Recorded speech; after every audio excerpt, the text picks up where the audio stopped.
You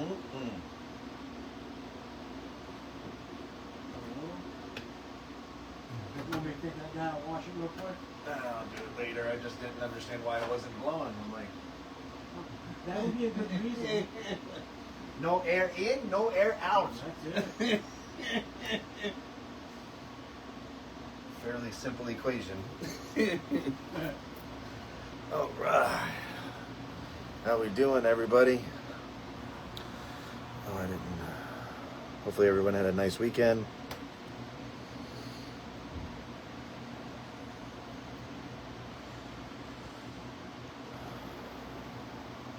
What's up, Mr. Welsh? How are you? Waiting to see the latest updates of your system, man. I haven't seen any pictures in a while. Was hoping to start sharing or maybe seeing you at the shows.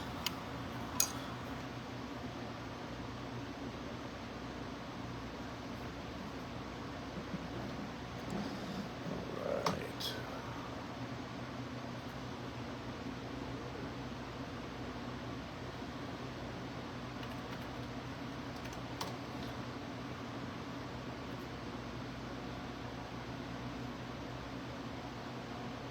What's up, Josh? How are you?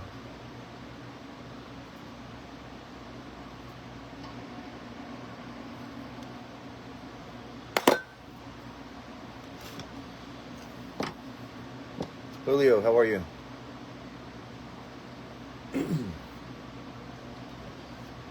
We were able to deliver Mitch Sapp's 2020 Hellcat that we've been working on for right about a month, 4 or 5 weeks. And it sounds excellent. We did a factory, we used a pack unit integration for his factory system.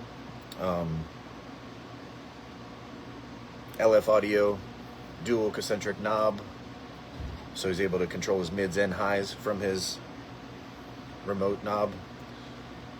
Obviously, shout out to LF Audio, Maris Durnin, and the guys over there. Glow Voltage, Seth, love you guys over there. This is the first vehicle we use the new LTO chemistry in, and it is the first single bank that can power a 500HC without issue.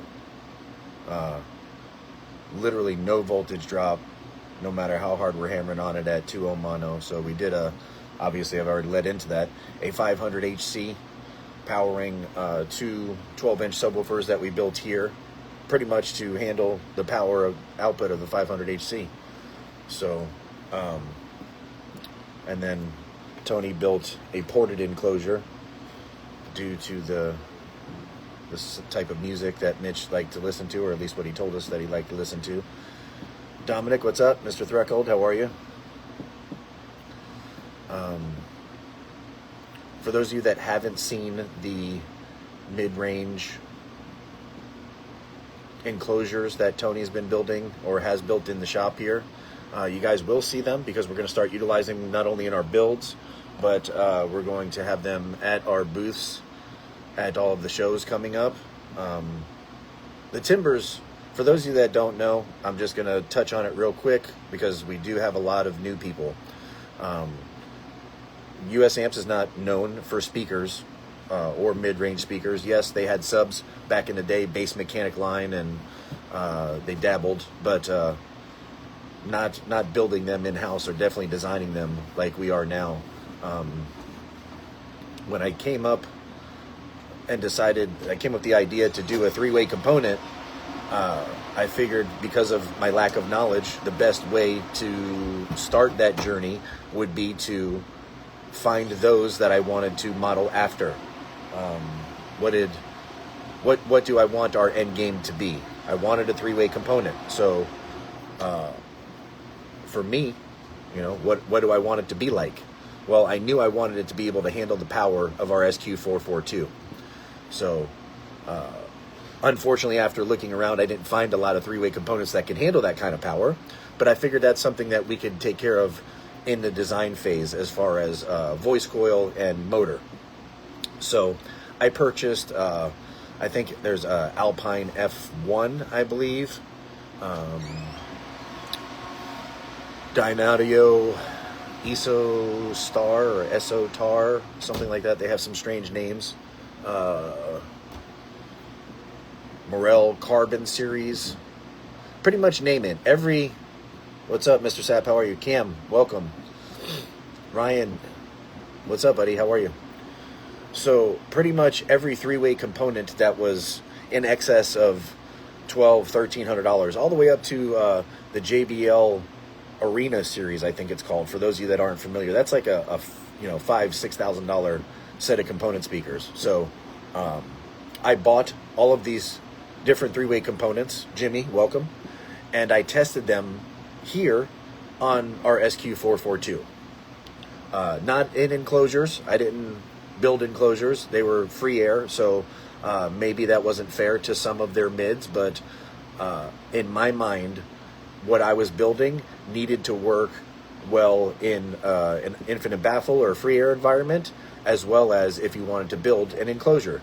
And let's face it, and that's something that I brought this up for, because until Tony came here, I've always thought of it, but nobody's ever really, and from what I've seen, now I'm just speaking in generalities, I'm not pointing fingers or anything like that, but most of the shows you go to, or even all the talks online, everybody talks about subwoofer enclosure, fourth order, sixth order, ported, sealed. Like, everybody talks about their subwoofer enclosure, but nobody gives a shit about what the speakers that are trying to keep up with those need. And that's something that we want to change here. So moving forward, what we build in this shop, and even our team vehicles, we're going to try to make sure that the mids and highs can keep up with the bass. Okay? Even if it's an SPL vehicle. When we're burping it for numbers, are we going to have the speakers playing? Probably not. But they'll be situated in the vehicle to where they won't get hurt by the pressure, and the enclosures for the mids will be this. We're going to put the same time into that. So there's DATS 3, there's the clipographs. Everybody takes the time to figure out the Theo Small parameters for your subwoofers to build a proper enclosure, but nobody does that with their mids. Anyway, so moving forward with the three ways, I wanted to make sure that our mid woofer, the 6.5 and the 8 in our Timber series, played well in both environments.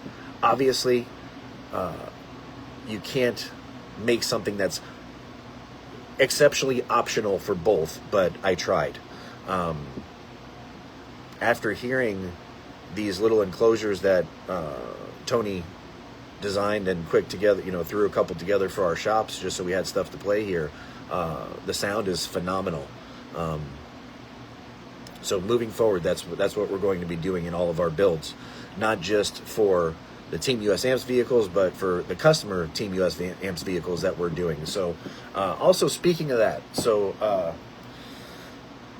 we're going to be working on this, and it's something that's probably going to take some time. And obviously, for those of you that have been here from day one, and even some of you new guys, you can see we're not fast at doing anything, and there's a reason for that.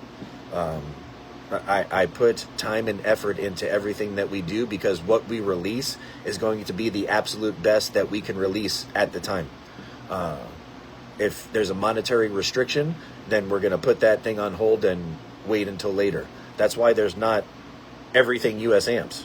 It's a monetary restriction. I'm not going to take money from people. I'm not going to put my house up in jeopardy and take a loan against my house. Everything that we do here is based on what the company's revenue allows. So moving forward, the next thing that we're going to be doing is our subwoofer line. The 5-inch voice coil Neo subwoofer is ready for us.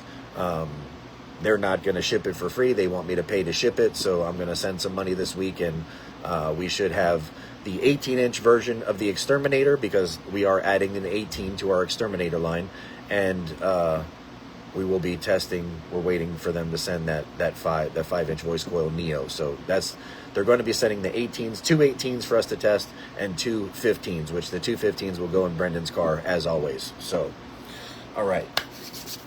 Moving forward, another idea that my beautiful wife came up with this weekend, and it's an excellent idea, and we're going to move forward with it.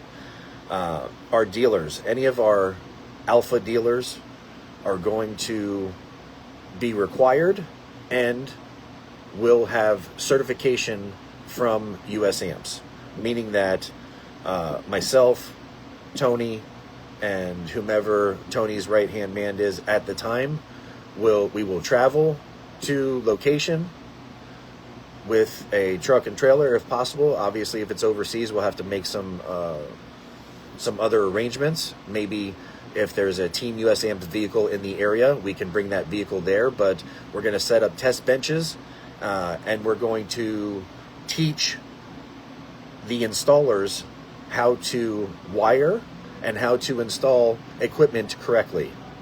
Everybody has an idea and everybody has input. If I've learned anything over the last 5 years of owning USAMPS, I've learned that many adult men have a problem with ego, and they have a problem asking for help. And even if they don't understand something, they're too scared to say, hey man, you know what? I didn't quite get what you said. I've spent hours upon hours texting and talking with people and trying to explain to them how to make sure an amplifier has proper amperage and voltage to get a yes from the person, and then that same person messaging me a day later telling me that their amplifier is blown up. So there's levels to everything, and make no mistake, I'm still learning. I've learned a lot from Tony regarding subwoofer enclosures since he's been here. There's levels to everything. I've owned shops for years. I've built cars. I think I opened my first shop in 1996, 97. I've always worked on cars, but opening my first actual building where somebody would bring a car and drop it off, that wasn't my house. That was, people are calling here from USAM. Sorry, guys. That was 1997. Anyway, it wasn't until I started working on designing an amplifier that I understood the importance of the electrical support that powers or that feeds the amplifier. I've built many systems in my lifetime, and thankfully a lot of them were Class D, because Class D is very forgiving when it comes to not having proper voltage. If you are driving your vehicle and everybody's had the car that the interior or your headlights dim, that's a telltale sign that there's an amperage and ground issue in your car. I didn't know that. I understood that there was an issue there, but I just thought that meant that, the amplifier was strong back in the day. I didn't know that meant that there was another issue going on that could be easily remedied. And then, moving forward, people started doing the big threes underneath the hood, which helps a lot. But unfortunately, I think a lot of people still don't understand that when it comes to the electrical supply of your amplifiers, it's just like anything else in your car. It's a circuit. And that starts with the alternator, not your lithium bank, not your battery bypass or AGM battery, whatever you're still running to power the car. It starts with the alternator. So a lot of people don't take the time or don't want to spend the money to buy the wire. And hey, you know what? It's not easy to run 4-aught wire, power and ground, from your alternator to the back of the car or back of the truck or whatever it is to tie into your battery bank. But it's very important. And if you can't do that, you gotta at least do it with 1-aught, at least at bare minimum. You cannot over supply your electrical system when it comes to amplification. And the thing is a lot of you guys don't know the difference and don't understand the difference between a Class D amplifier and a Class AB amplifier. It's not just the way it looks. It's not just topographical. It's not the way the boards are laid out. It's the way the amplifier creates power. And many of you still probably don't know that most amplifiers are similar to a welder or many other items like that with a power supply, to where it's taking the voltage, whether it's plugged into a wall and has 110 or 120, and it's converting it, or like an amplifier does with 12 volts. It's taking 12 volts and stepping it up and then turning it into useful voltage before it goes through a filtered output section. When it comes to a Class AB amplifier, as opposed to a Class D, you notice that there's a size difference. And if you go on to YouTube, you'll see a lot of people that are smarter than I talk about the differences between Class D and Class AB. Most audiophiles, like myself, don't particularly care for Class D, and they say, the way that it's laid out and the way that a Class D amplifier makes power, it almost mimics, or it doesn't truly count on each individual transistor's ability to make power times 10 times whatever, and that's what the amplifier makes. It's counting on a less amount of transistors working harder to make power. And a Class AB amplifier requires a lot more amperage because of the amount of transistors and drivers that it's using, that's working. Everybody's, hey, my voltage is fine. My voltage is at 14.7.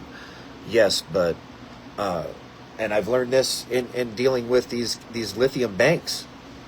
Just because it's showing that it's 12 volts, or just because it's showing that it's 13 volts, that doesn't mean that the ability of the cell to provide amperage, or when the amp starts to pull, it doesn't mean that it's going to give the output that it needs. It could still be showing voltage.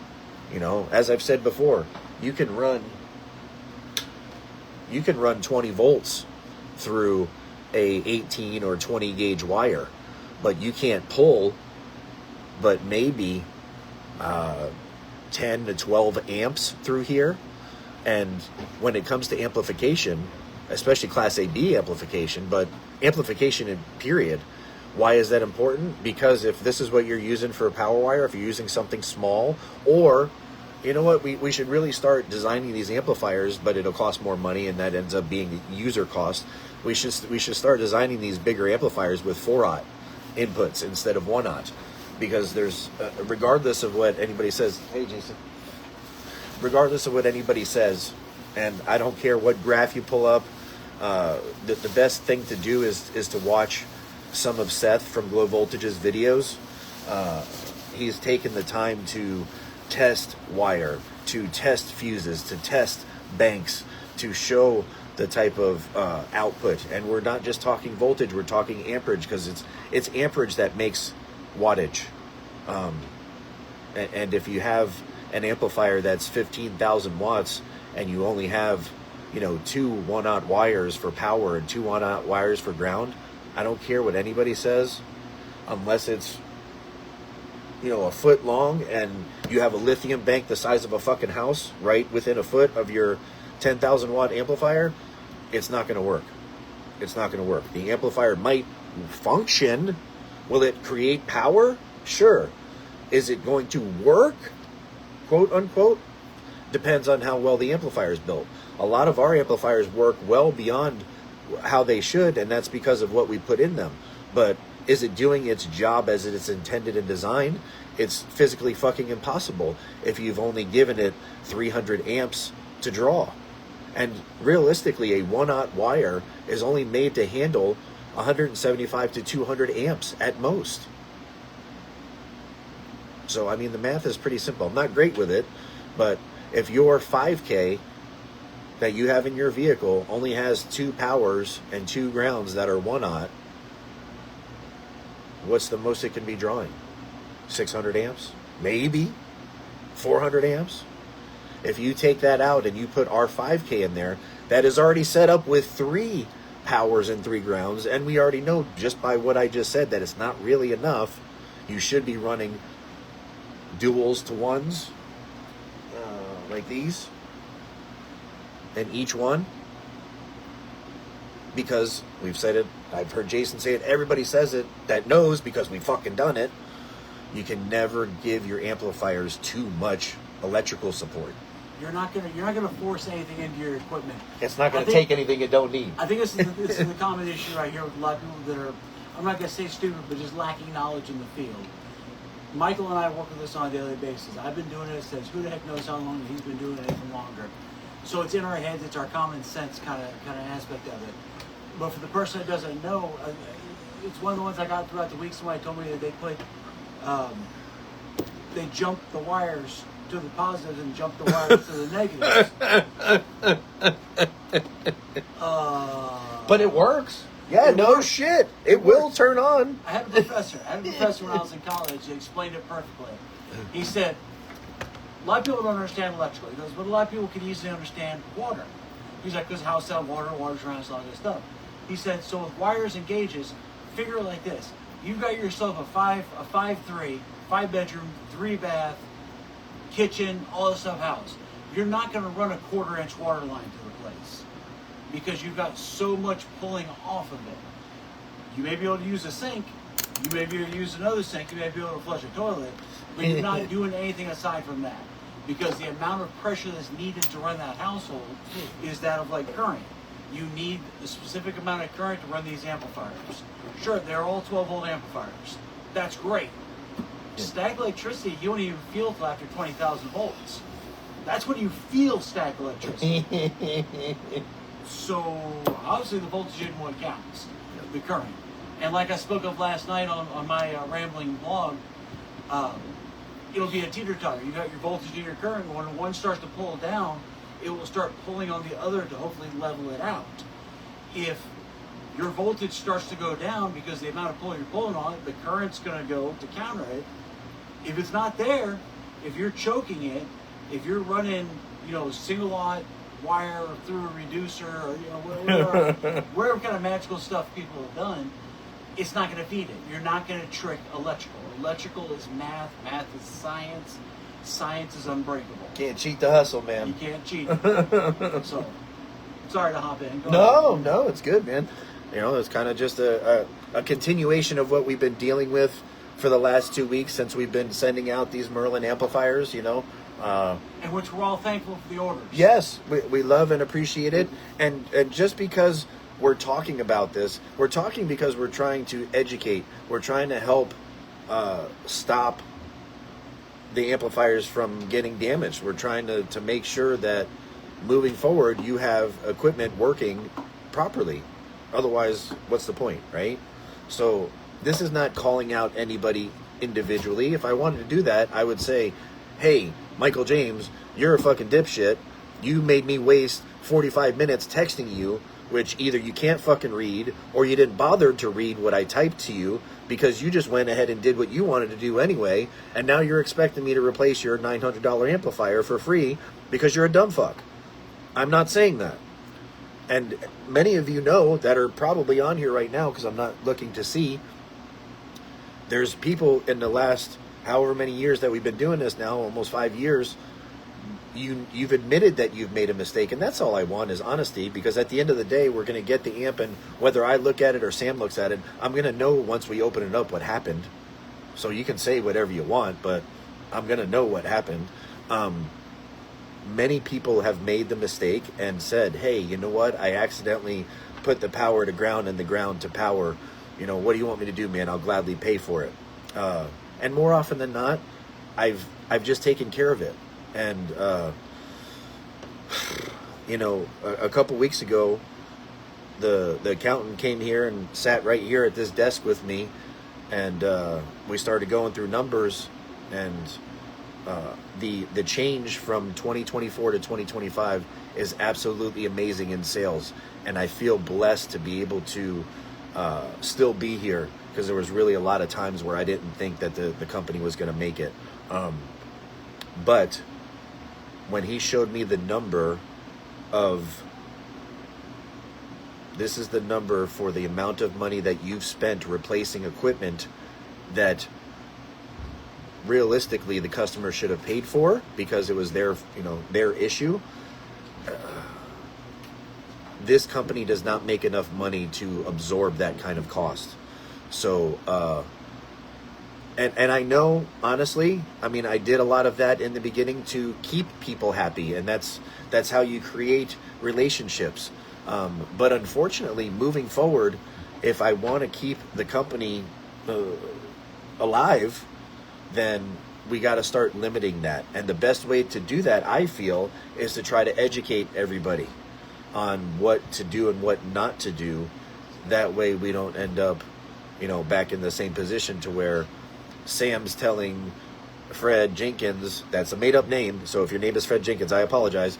Sam is telling Fred Jenkins that his 5K is blown up, and it's probably because, he doesn't have enough power to push it, because I can tell by, what driver and what power supply portion is blown, that you were trying to push the amp harder than it could actually take, given what you're giving it. Again, it's not just voltage, it's amperage. Powers and grounds, very important. Signal, holy shit. Want to talk about learning things?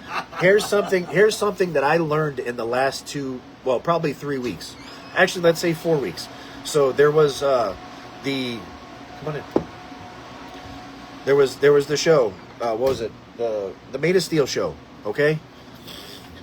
We were kind of rushed to get things there. Many of you know I'm not a big people person, so I spent more time at this show than I've spent at any show in the last couple years, and it was because of me seeing how much of us, and I say us because I consider us a family, how much of us as a US Amps brand is there. Seeing us not just in our couple rows, but rows over and in other sections of the show. Whereas this is the first time we ever went to Made of Steel, because prior to that, that's a Down for Sound show. They pretty much sponsor it, and it's overrun with Down for Sound builds.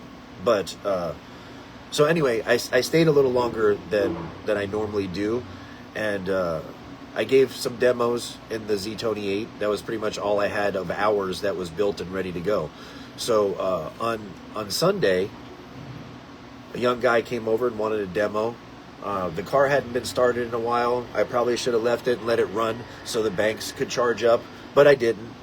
And I was busy doing too many things at once, and I just turned the music on that I would normally demo the car with. I stepped out of the car and hit the LF audio knob like I normally do, and I see smoke coming out of the port. And I'm like, what the hell did I just do? And I was thinking, it's got to be the bank didn't charge enough. And I'm looking, because the LF audio knob tells you that the voltage is there.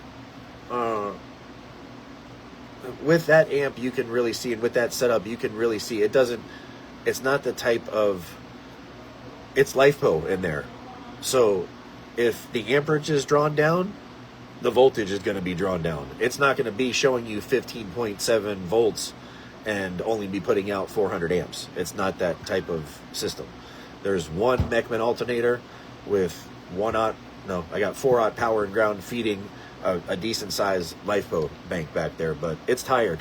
It's been in there well over a year, and I think they were shitty cells when I got them, so we're going to be replacing that in the next couple weeks. Anyway, so my point was, it wasn't just the cells, it wasn't the power. What I come to find out was the signal that I was sending it, the music, was creating a clip signal for the amplifier. How is that? It's not just, okay, you're using your Apple Music, you're using your insert app here, hey man, I have lossless. I'm using lossless, so there's no way that it's clipping. You know what? I just fucking learned that you're wrong. I have a blown sub.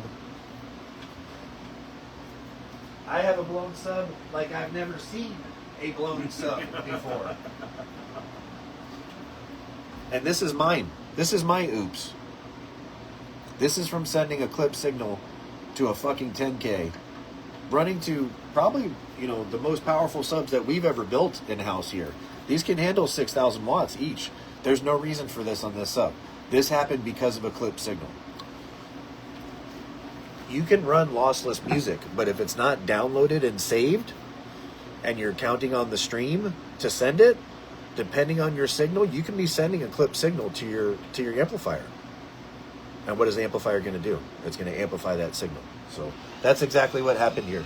I did this. I'm ashamed. I'm embarrassed. But I learned something from it.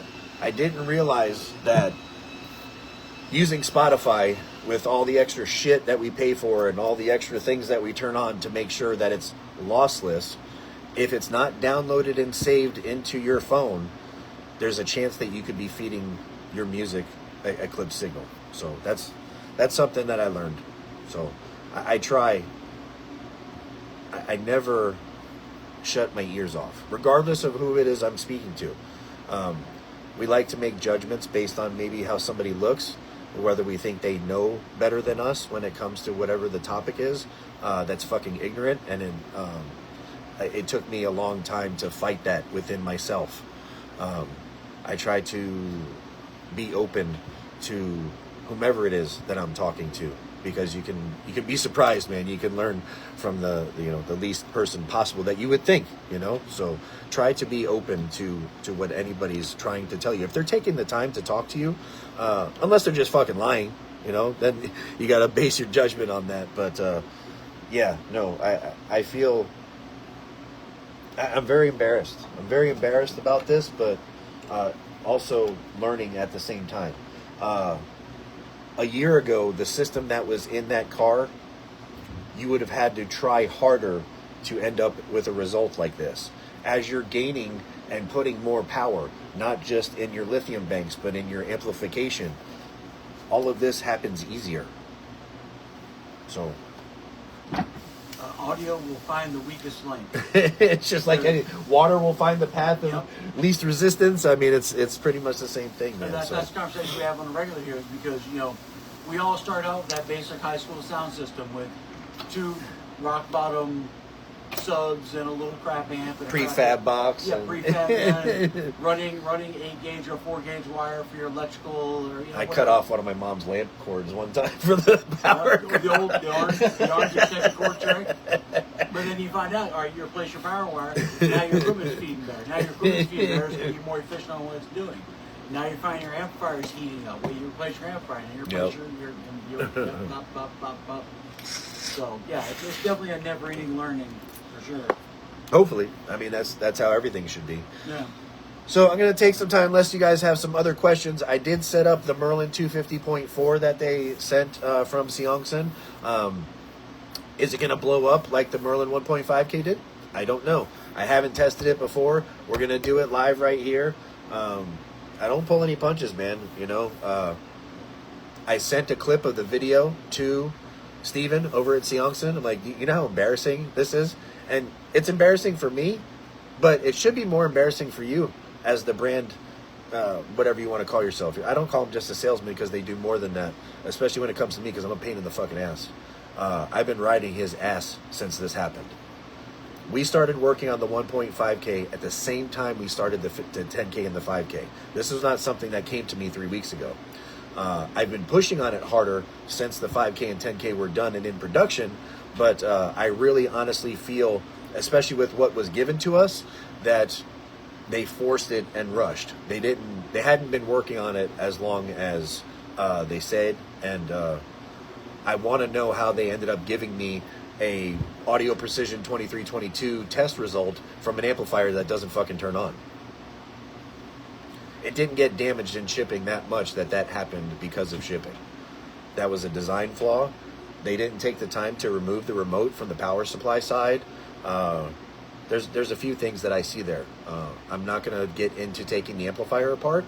I want to wait until we test this one because Newton's law, man. I'm having a feeling that we're going to have the same problem with this thing. So let's see. You guys have any questions for me? I think we're, Jason, if correct me if I'm wrong, I think we're all but caught up on definitely all the Merlin pre-orders. We are into people doing recent orders now. And we're also now working on our SQ442 back orders, which I think we were somewhere in the 20s, but... Correct. And I've got it down to just a handful left. I should get those out today, tomorrow. Okay. And then after that's done, I'll start pumping out regular orders. Getting those caught. This week is going to be 100% getting caught up is what it's going to be. Yeah. The Merlins, anybody that doesn't know, we repeat ourselves on this.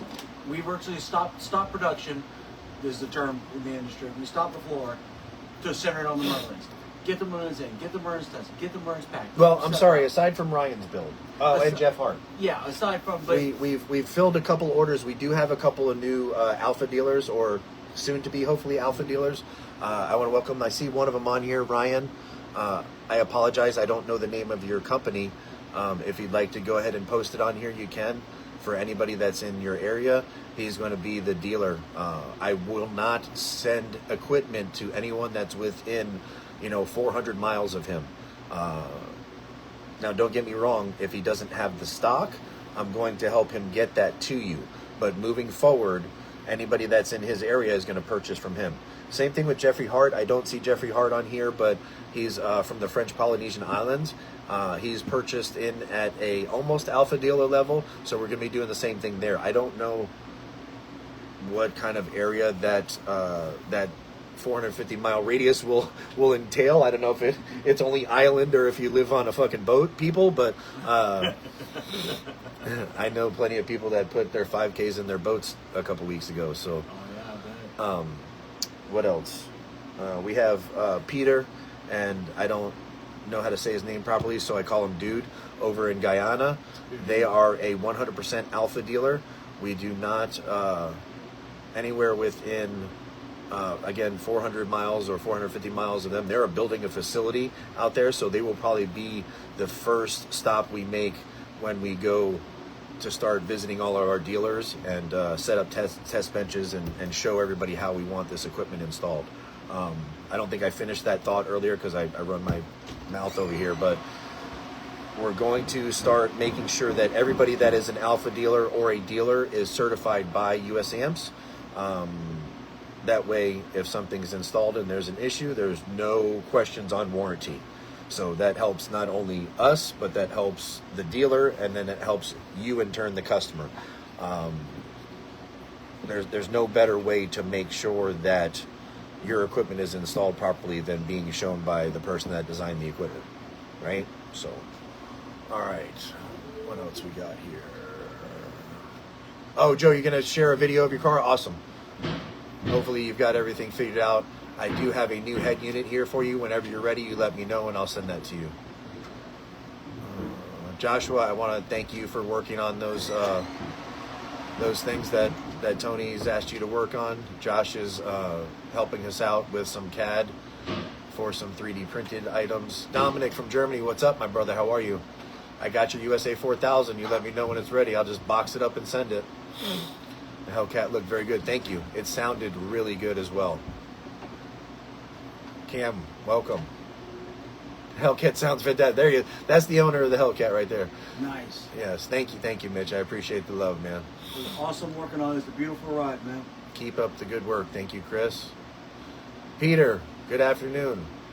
Peter, I think, was the first person to order a US AMPS Merlin 5K back when we were still working with S&I. Thank you for your patience and support, man. I appreciate it. Each of the door speakers has its own code pod in the doors, as obvious. Yes, no, that's something moving forward that, even door panels, we're going to try to work on making sure that the speakers have what they need airspace wise and they're not just in a wide open environment. Good stuff is worth waiting for. Thank you. Hey, good morning, Rigo. How are you, brother? David, welcome. Remind folks to treat our 5K like a 10K and our 10K like a 20K. You know, that's simple yet to the point, right? For those of you that haven't, please go to YouTube. You don't have to necessarily like all of our videos because, I mean, I don't blame you. You don't have to. But take the time and watch the videos where you see the Merlins in the back of Brendan's car. Most of them was we were trying to show the test results of the Exterminator subs, but in those tests, me standing right behind Jason while he's watching the Term Lab, you can watch the sine wave of the Merlin 5Ks strapped, and then the Merlin 10K strapped in another one of the videos. You can see how clean the sine wave is all the way up to well beyond its rated power. So in saying that treat the 5K like a 10K, when we strapped the two 5Ks at 1 ohm, they made 19,028 watts. So what does that tell you? That the 5K is going to put out well over half of that, right? So if you make sure that the amplifier has enough amperage and voltage supplied to where it can create that kind of power, then you're never going to have to worry about it running hot or clipping on you when it shouldn't. If your signal is going to your equipment clean, your amplifier clean, and the amp still clips, that doesn't necessarily mean it has something to do with the signal. The amplifier can do that if it doesn't have enough juice as well, right?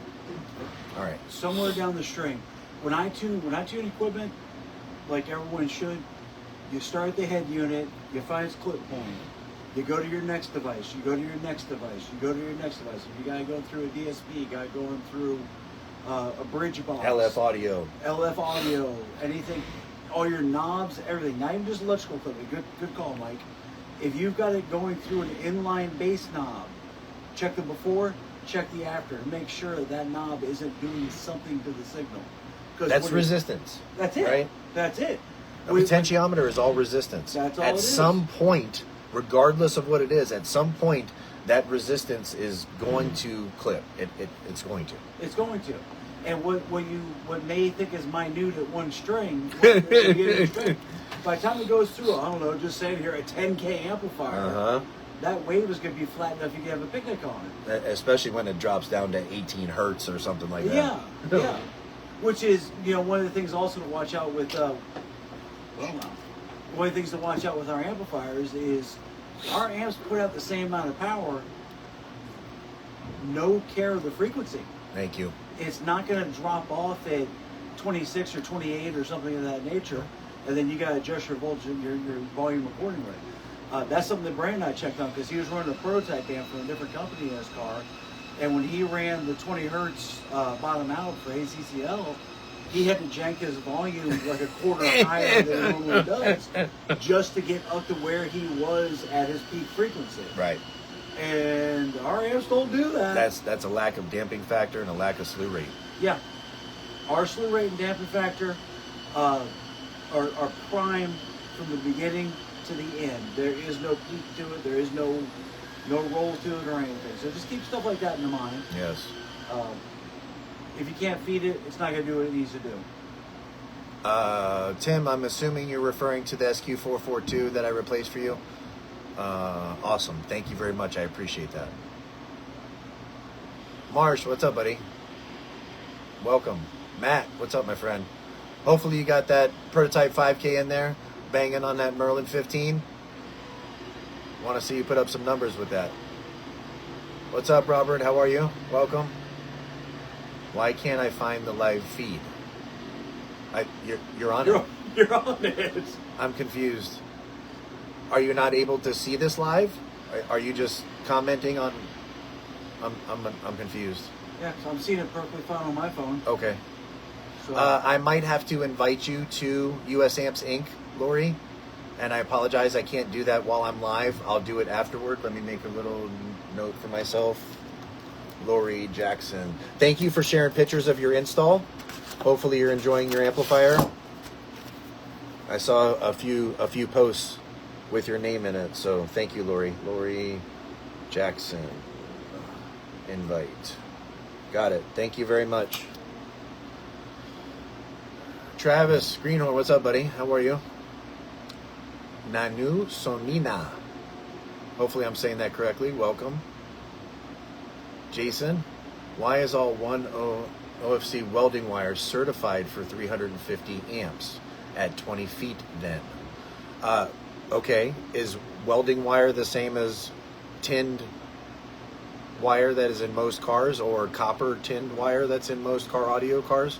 No, it's not. Welding wire is completely different, and that's one of the reasons that the company that builds our wire builds welding wire.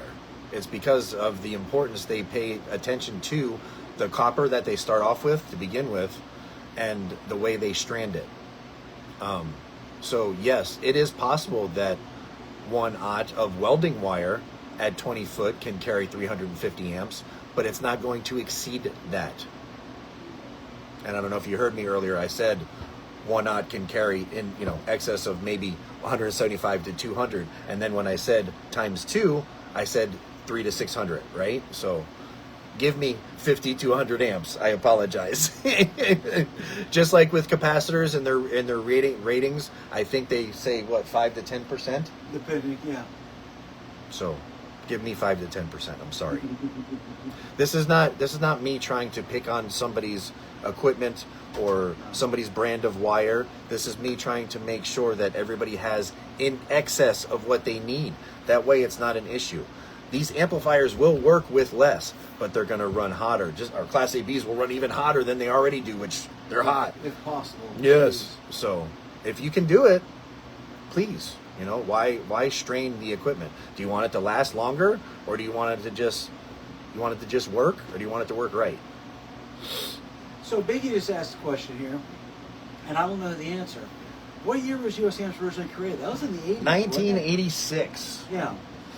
First became a company, an actual corporation with the state of Florida in February of 1990. But Dirk and Jack started building the Alpha amplifiers by hand in March or April of 1986. Might be 85, but two guys in a tech room. Jack had a car audio shop, and I think Dirk was repairing amps for him. Dirk had another shop doing other things. I think he was originally a X-ray. He worked on X-ray machines, and they were friends. And he would repair amps for him. And from what I heard, they were hanging out at Jack's shop one night, drinking and hanging out and shooting some shit. And Jack dared Dirk, said he couldn't build an amplifier from the shit that was laying around. And that's how it started, man. That's awesome. Yeah. So there you go, Biggie. Love that educational video. Learning about how this shit works is awesome. Thank you. That's what we're trying to do. Terry Ray, thank you. Team Megahertz in the house. Terry, thank you. I just said it again this morning, and I know I texted you and said thank you, but I really appreciate you driving the amount of distance that you drove, working here all day, and then turning around and driving all the way back. I don't know. Well, I say that I wouldn't do it for you, but now that I know the type of person you are, I probably would do it for you. I just don't have the time that a lot of people have, but you make the time for people when you want to, right? So thank you, brother. I appreciate what you've done. You got the vehicle ready to where now Harry and the other guys can move forward. So thank you. Okay. I appreciate you. I just got word to thank Terry from the installation guys. That's a gimme, right? That's wow. Yeah. That's a feather in your cap. It's not often that you get kudos like that from everybody all around. So it's not easy to go into something that somebody else has taken apart to reassemble. Regardless of how many times you've done it or whether you're familiar with that vehicle or motorcycle or whatever it may be, you still jumped into a fucking bee's nest and you made it work. So thank you very much. Now this bike that's been sitting here apart it's been here for a year, sitting apart for probably 6 or 7 months, can now have a path forward, and we can see a light at the end of the tunnel. So thank you. Do you have the dual power inputs for the 500HC in dual 4/0 to 1/0? I do not. Gotcha. Thank you. I do not. We are working on blocks for the Merlin amplifiers, but the regular 4.0 to 1.0 individual blocks from New Concepts or shit. Is it Ill Customs? Maybe. Let me look real I know quick Ill here. Customs does a lot of machine work. 4, 2, 1. Oh, what's pin? How did that get in there?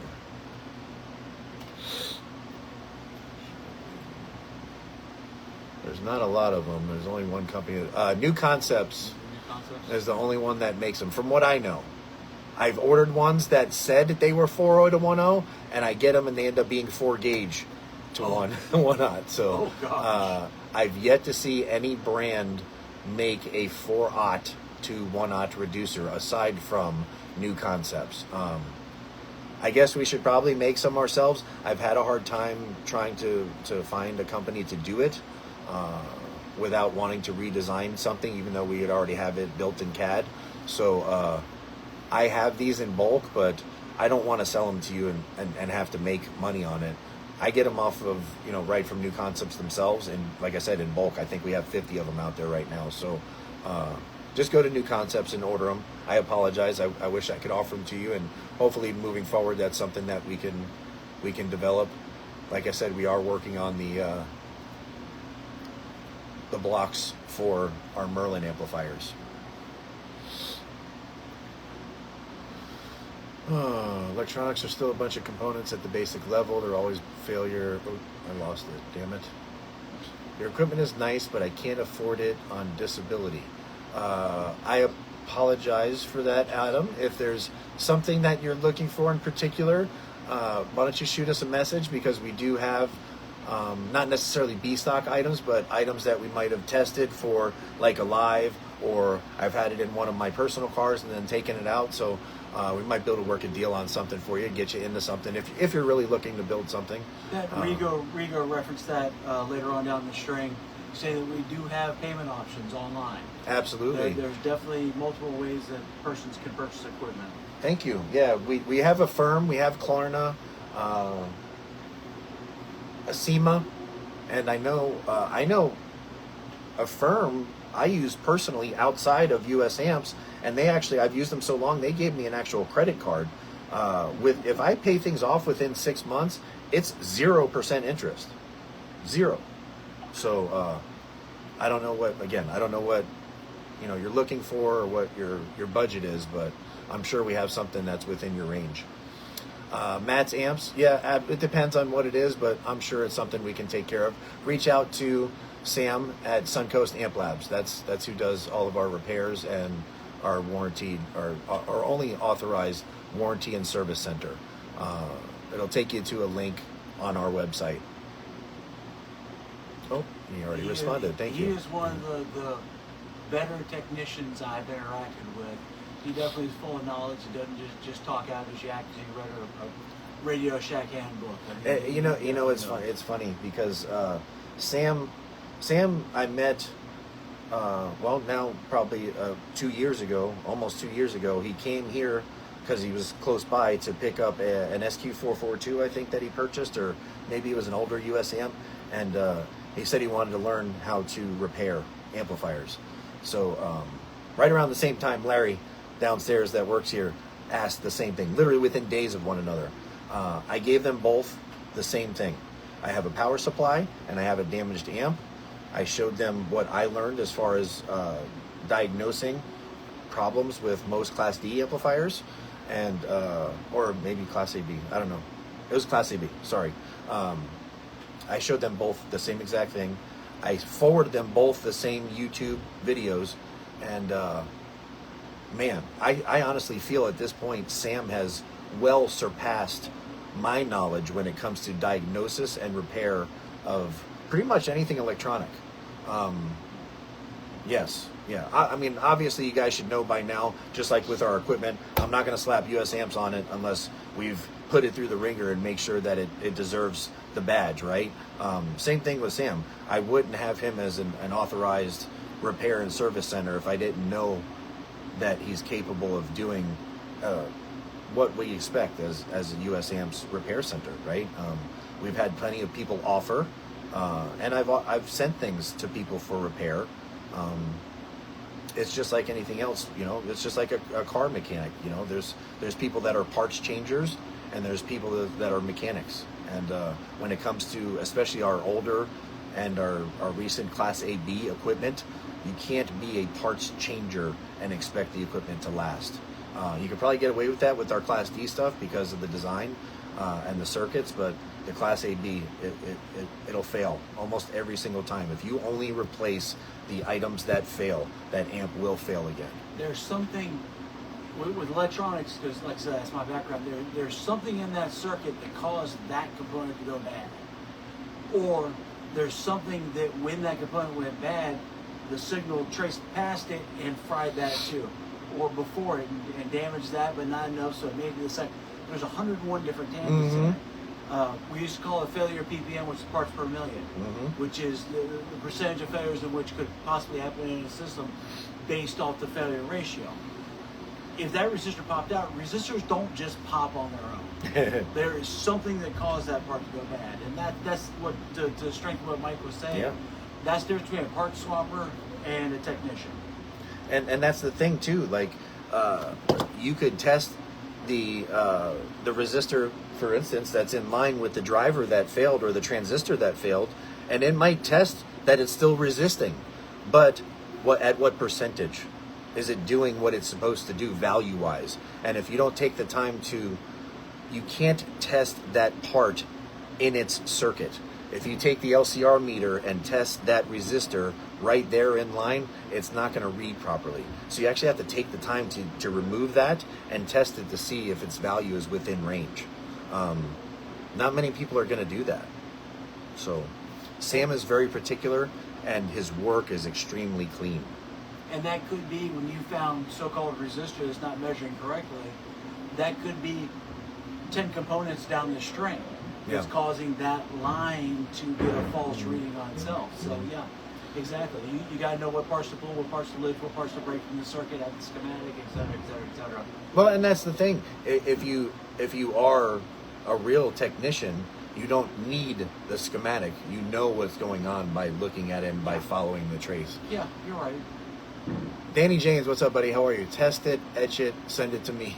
I assume you're referring to this 250.4?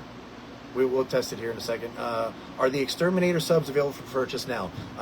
So no. Well, yes and no. If you want the red basket subwoofers that we've shared as the Exterminator, I don't have those baskets. Those only come from the build house. What I've been building for people here are the same motor, it's the same spider, the same surround, and the same cone. The only thing that's different is the basket. So if you're okay with, and it won't have the silk screening on it. So if you're okay with that, normally I've been using the TI version 2 basket because I like them, and depth-wise, it works well with our Precision Econowind 3-inch voice coil, our spider, everything that we've gone through in the last, I guess, year and some change with Brendan and his car, and we first started that with the Neo subs, taking them apart and changing the length of the former, and then changing the widening height, and all the things that we've gone through with our subwoofers for R&D. The sub house that's going to be building our Exterminators is basing that off of what we've built here. So can I build you what you see on the website? Probably. I can probably paint the basket and stuff, but I don't have access to those baskets. I don't know if that's what we're going to use in the end, because I found out that I think was used by American Base and a few other companies. I'm honestly on the fucking fence. I really don't want to, just like everything else we do, I want it to be different than everybody else's. But when it comes to something like tooling a new basket for 8-inch through 18-inch subwoofers, you're talking about probably $80,000 to $100,000, which in turn then has to be passed on to the customer and broken down into each individual unit. I want the Exterminator subwoofers to, just like everything else, exceed what you would expect for the cost. Are they going to be cheap? No. Are amplifiers cheap? No. A lot of people are complaining now that we've raised the prices on these, but you're not getting a 5K, you're not getting a 10K. Just like our Exterminator 15 is not a 1500 watt RMS subwoofer. You know that because you watched the video where we put 10,000 watts at them and they just keep smiling and say, give me more, give me more. So, answer your question, I can build that here. Would love to do it for you, but it's not going to have the silk-screened center cap or the pretty sticker on the back. I can do something that you like, do something custom for you, but specification-wise, the subwoofer would be the same. If you're okay with that, hit me up, let's do it. You're welcome, Ryan. You need a light outside your door, you turn on people. No. I honestly, I don't like doing the lives. I do it specifically for knowledge for people. Hey, Mike, loving the 10K. Thank you. Appreciate it. I have to drop off. I have class. Oh, thank you, Rigo. Love you, brother. I'll hit you up later. I need those speaker grills for my timbers. Okay, you just remind me what size you have, Joe. Shoot me a text. I don't remember. And I'll send them out to you. If you want a specific color. Okay, so, yeah, real quick. I don't know. You guys know what Joe's talking about. We do have grills for our timber speakers.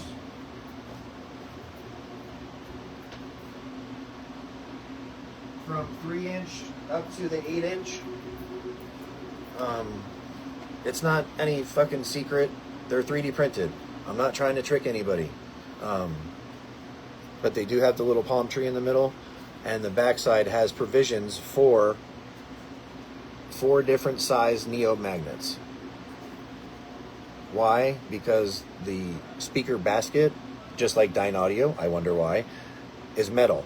So if you guys have seen the pictures I've shared of the Team US Amps Range Rover, thanks to the guys and Tony over at Creative Car Audio for doing such an amazing build.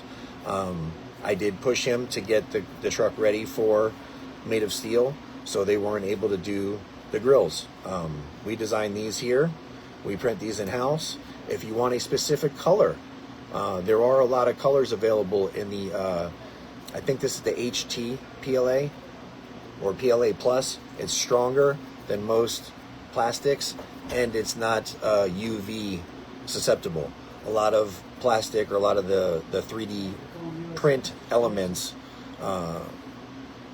when in UV light, end up changing. I don't know if they get soft or they get cracked and brittle, but this material does not do that.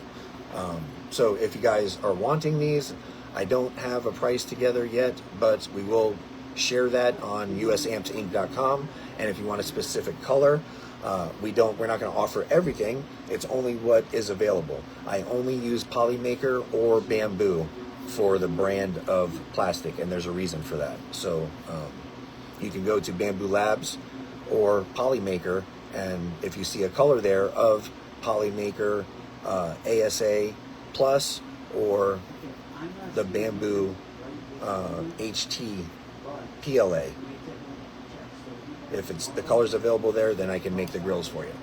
We also have, which we've shared some pictures of, but I don't get definitive in the description. It's more of an Easter egg to get people to ask questions. That way we engage and we grow organically. We've shared pictures, and if you were at Made of Steel, you saw Destiny's Trailblazer that had 4 of our 8-inch timbers with this little piece that is designed to hold our tweeter in the center, and it has a provision for the tweeter wire to run down in here, and it holds the tweeter up off of the 8-inch driver. By the end of the day, I should have the 6.5 designed as well, and we'll be printing those in bulk too. It has the US Amps logo on it. Again, I can do these in colors as well. No, it will not work with the grill. I know somebody's going to ask that. It does utilize 2 of the mounting holes of the speaker, so you're not screwing into the speaker. You're going to utilize the same hole that the speaker is using to hold itself to whatever you have it mounted to, but this is made to hold the tweeter, and again, the provision for the wire is there.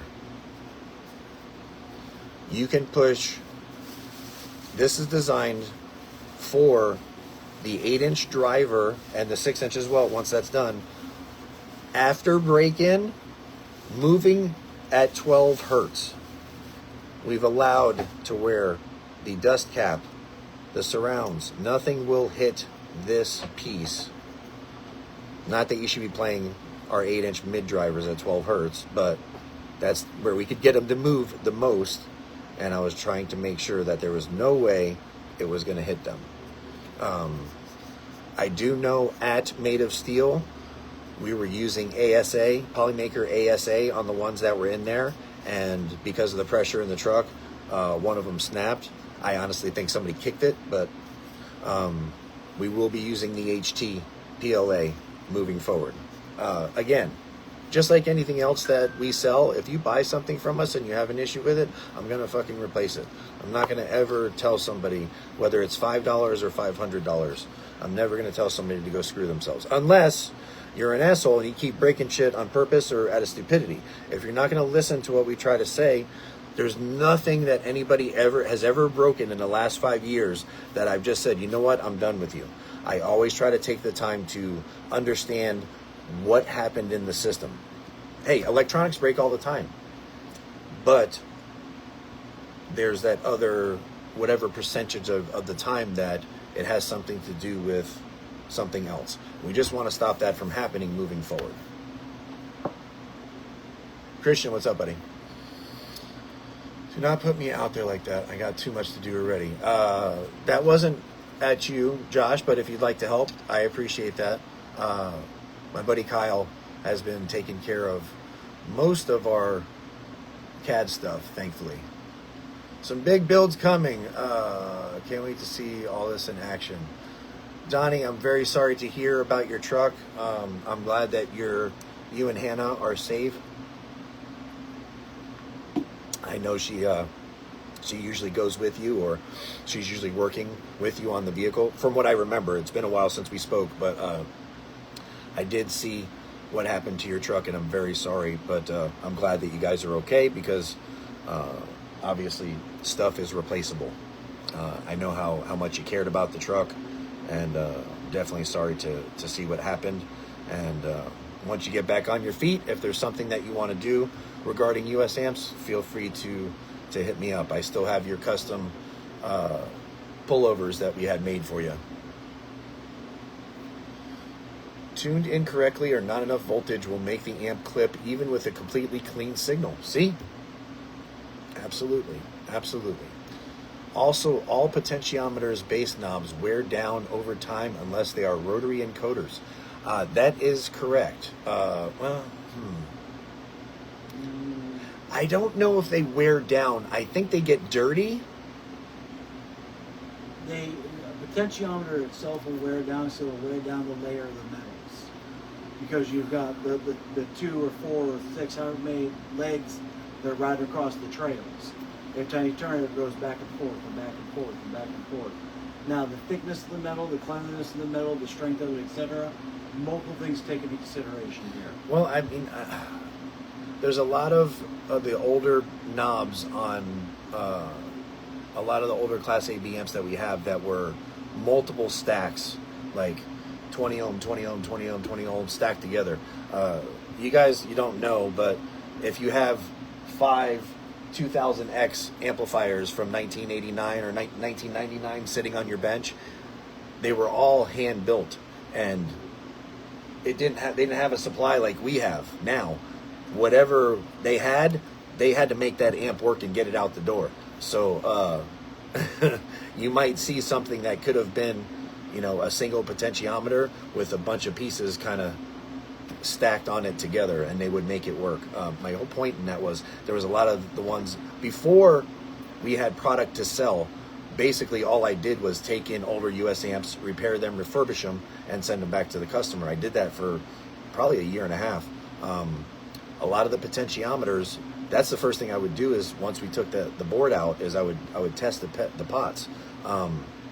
once cleaned properly and not just dusted, actually deoxed and properly coated afterward, I've never found a potentiometer that didn't have the proper within percentage resistance that it was labeled with. And a lot of those are 30 years old. So maybe some of the cheaper potentiometers might do that. Sure.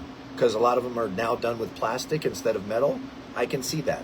But the better potentiometers, I don't know how they would wear down. Not trying to argue, I'm just talking from experience. So again, plastic stuff can wear down, but I don't know how plastic could be used for resistance. There has to be metals in there. So maybe it's the way the plastic knob engages with the metal.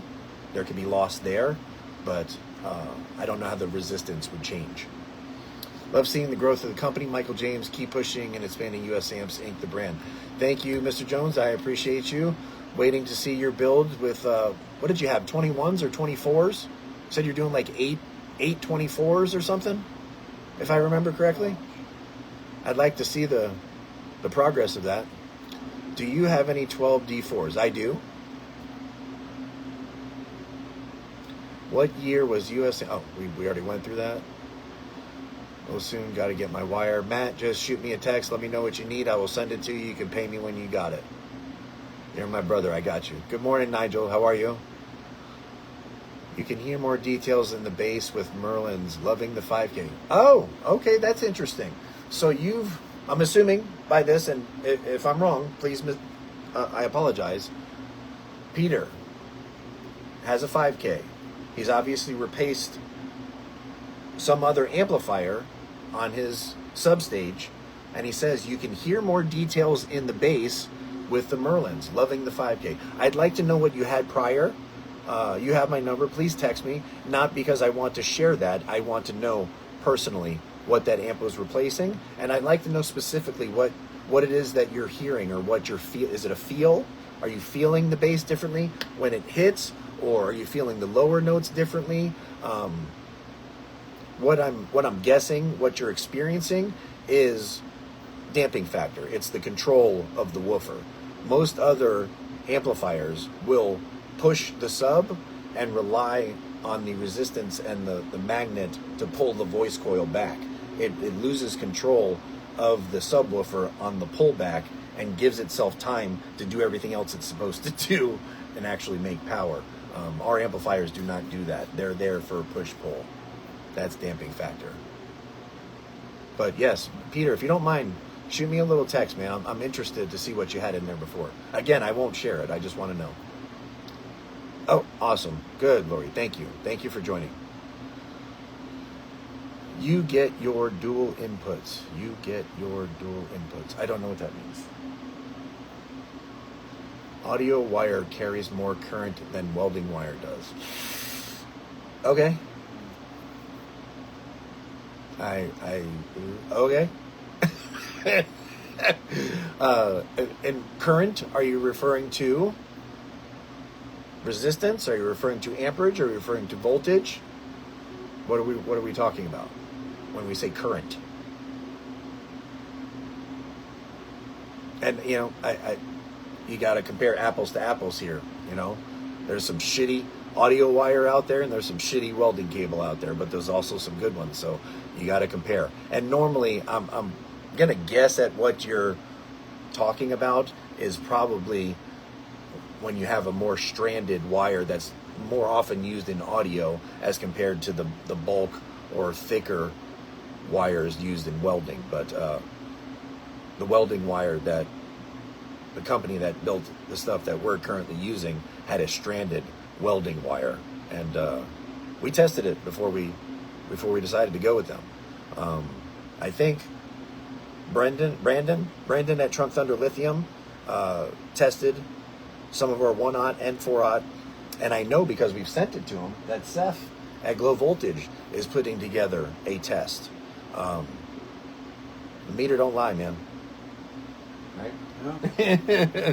Comes down to it, it's all about numbers. That's I'm well aware of what we did prior.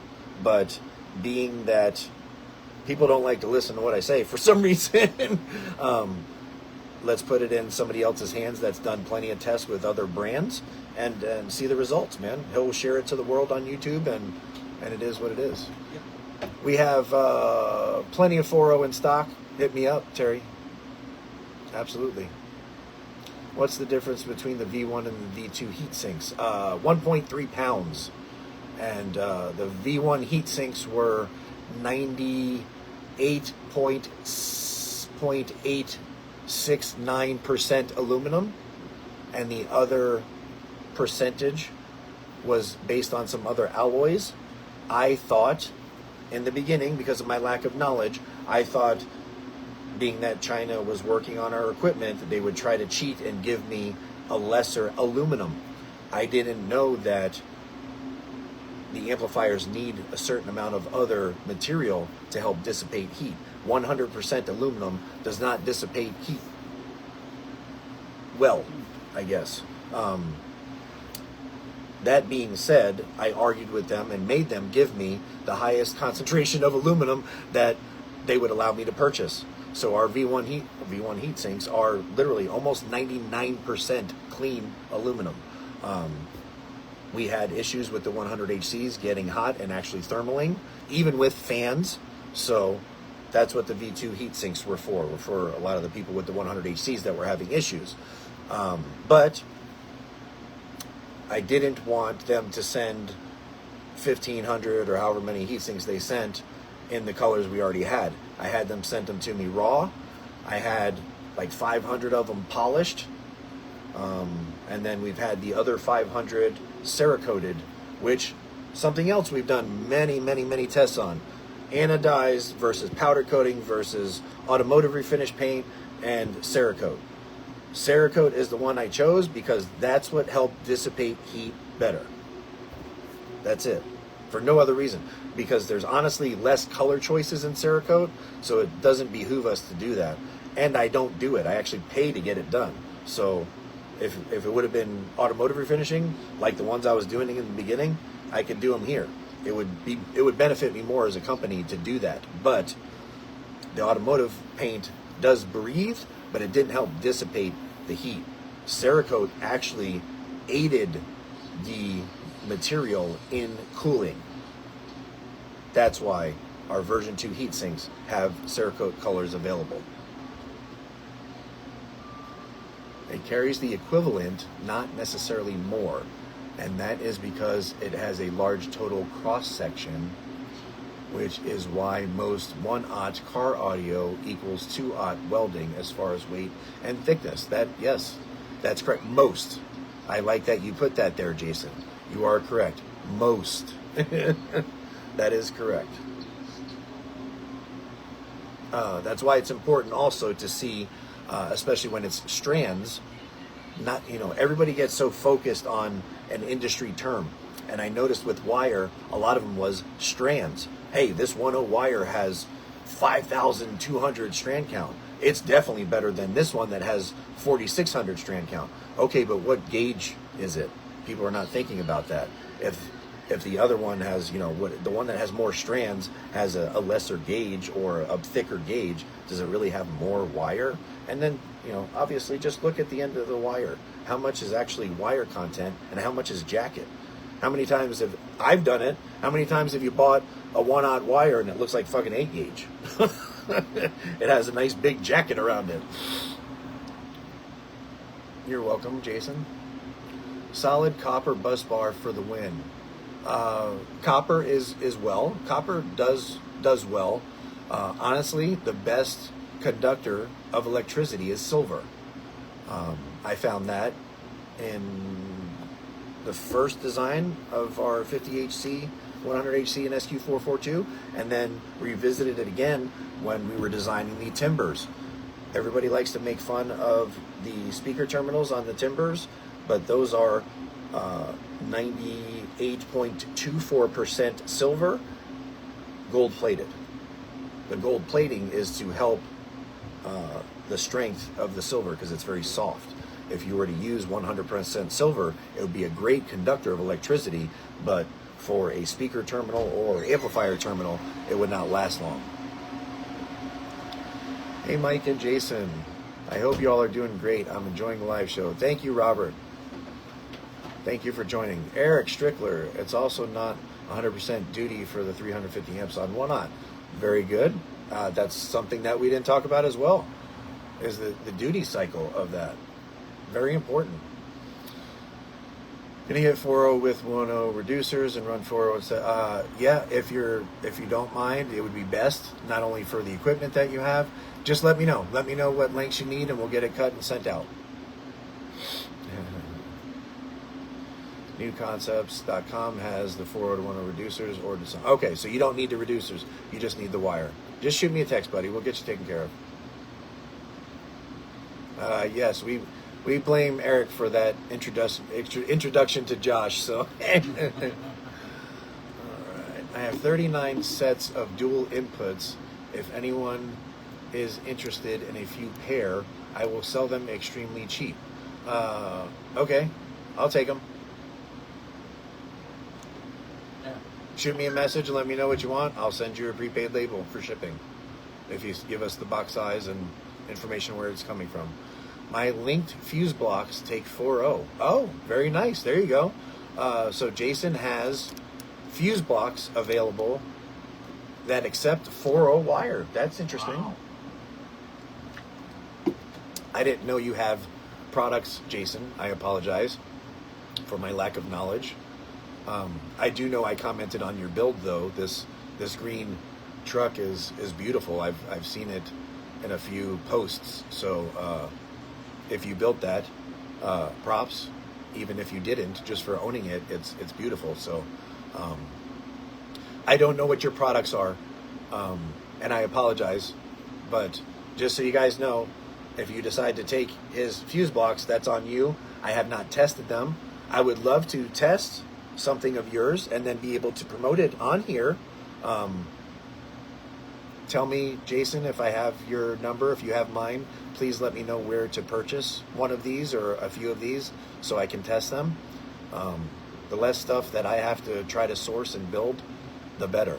And if it has 4.0 capabilities, which is what we like to use for everything here, even if we just install a 100HC and an SQ442 in a vehicle, we're running 4.0. So if you have those, please let me know. I would love to test them out and promote your product. Speaking of promotion, Trevor Moon at All Things Car Audio sent us in a little care package with shirts and stickers, and I took the time this weekend and watched not only the videos that he has on YouTube.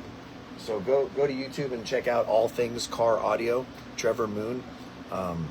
He has some very good educational videos regarding pretty much all things car audio, like the name. I do not pay him. He does not pay me. He sent me this care package just out of the kindness of his heart because he likes US Amps. And everything that he's purchased of US Amps, he bought at full retail. I did not give him a deal. After watching the videos, it made me smile. He was very honest and open, and from what I know, he has an electrical engineer background. Again, open to honesty. The first thing I saw of his was a review of the USA 6000, our original double stack amp from back in the 90s. It was actually 99. It was towards the end there, before Daniel Kim bought the company. Unfortunately, that amp was rushed and pushed out before it was ready. And for the ones that are out there, they do have the wrong toroids in it. That being said, it does only have 8 gauge power and ground wire. I think it has 2 or 4 of each. Regardless, just from the conversations that we just had, you should know that there's no way with 8 gauge wire you're going to make 6,000 watts. So even if you have some type of reducers and you're able to get the current or the ampacity there, I don't think the power supply that Trevor was using for the test of that 6000 gave the amplifier enough to make what it needed. So that was my first impression. of Trevor, and I got kind of salty because of it, and I didn't really give him a chance. So I apologize for that out loud. I saw that video almost a year ago, and I got pretty fucking mad about it. Even though it's not an amp that we sell, and Dirk admits all day long that it was a mistake and shouldn't have been released. Now the one I have here, we've replaced with 100 HC toroids, and that amplifier will make 6,000 fucking watts. That's what it should have. That's how it should have been released. Regardless, Trevor was nice enough to purchase some of our equipment, and I took a second chance and watched some of his videos. He has some videos on rebuilding subwoofers, and from my knowledge, his educational videos are on point. So thank you, Trevor. I apologize for not giving you the benefit of the doubt, and I'm glad that you were nice enough to send us the care package, and nice enough to give US Amps another chance and purchase our equipment and test it live, man. So thank you very much. Oh, speaking of that, I want to send him a set of timber. We got to look. He's doing some kind of test on like a bookshelf speaker kind of thing, and he has like a 3-way in there. I'm not sure if it's a 6.5, a 3 and a tweeter, or an 8, a 4 and a tweet, but make myself a note. Yeah. I want to send Trevor timber set.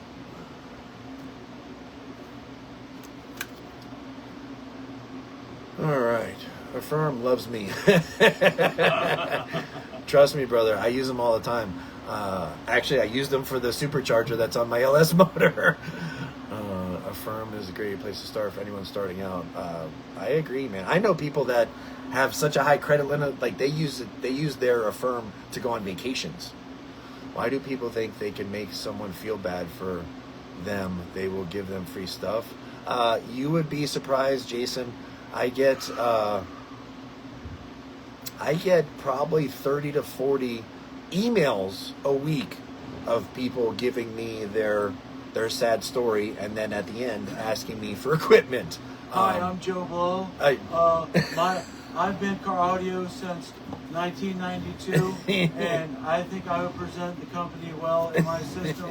If you would send me something, that would be great. Thank you. No, dude. I mean, I've had like nasty shame on you kind of shit, like talking about their kids' cancer and yeah, dirty. And that's just emails. I get messenger messages and other messages as well. Same shit, asking for shit. It's almost copy and paste. Right. The Impact amps are priced right. Honestly, the Impact amps are priced low. And I did that intentionally, just like I've done some of our other things. The timbers are priced low. I know people think they're expensive, but once more people get out there and actually realize what the timbers are comparatively, they're a $2,500 to $3,000 set of components. The Impact amps, we've sold now over 200 of the 1,000.1s and over 230 of the 100.4s. You know how many have been returned because of component failure? Fucking 0. They're priced extremely low, and we did that for a reason. And it's interesting because what is our entry-level line, the Exterminators and the Impacts, Mike ordered with the intent of being that and designed and sorts and such, and brought him in. He and I both, our jaws dropped on what they're actually putting out, what they're doing. Yes. It almost is, not to be up on our own clap, but we can't build garbage. No. So the Impacts, like Mike said, to strengthen that, we've yet to get a single return, single complaint back. And I'll put it out there, we have had one, because I test every single unit that leaves this facility. If I don't, then Michael does. But between the two of us, everything is tested. I have had one Impact that I have tested that when I tested, the LED didn't light up. The unit still worked perfectly. Everything was still fine on it. Everything was great on it.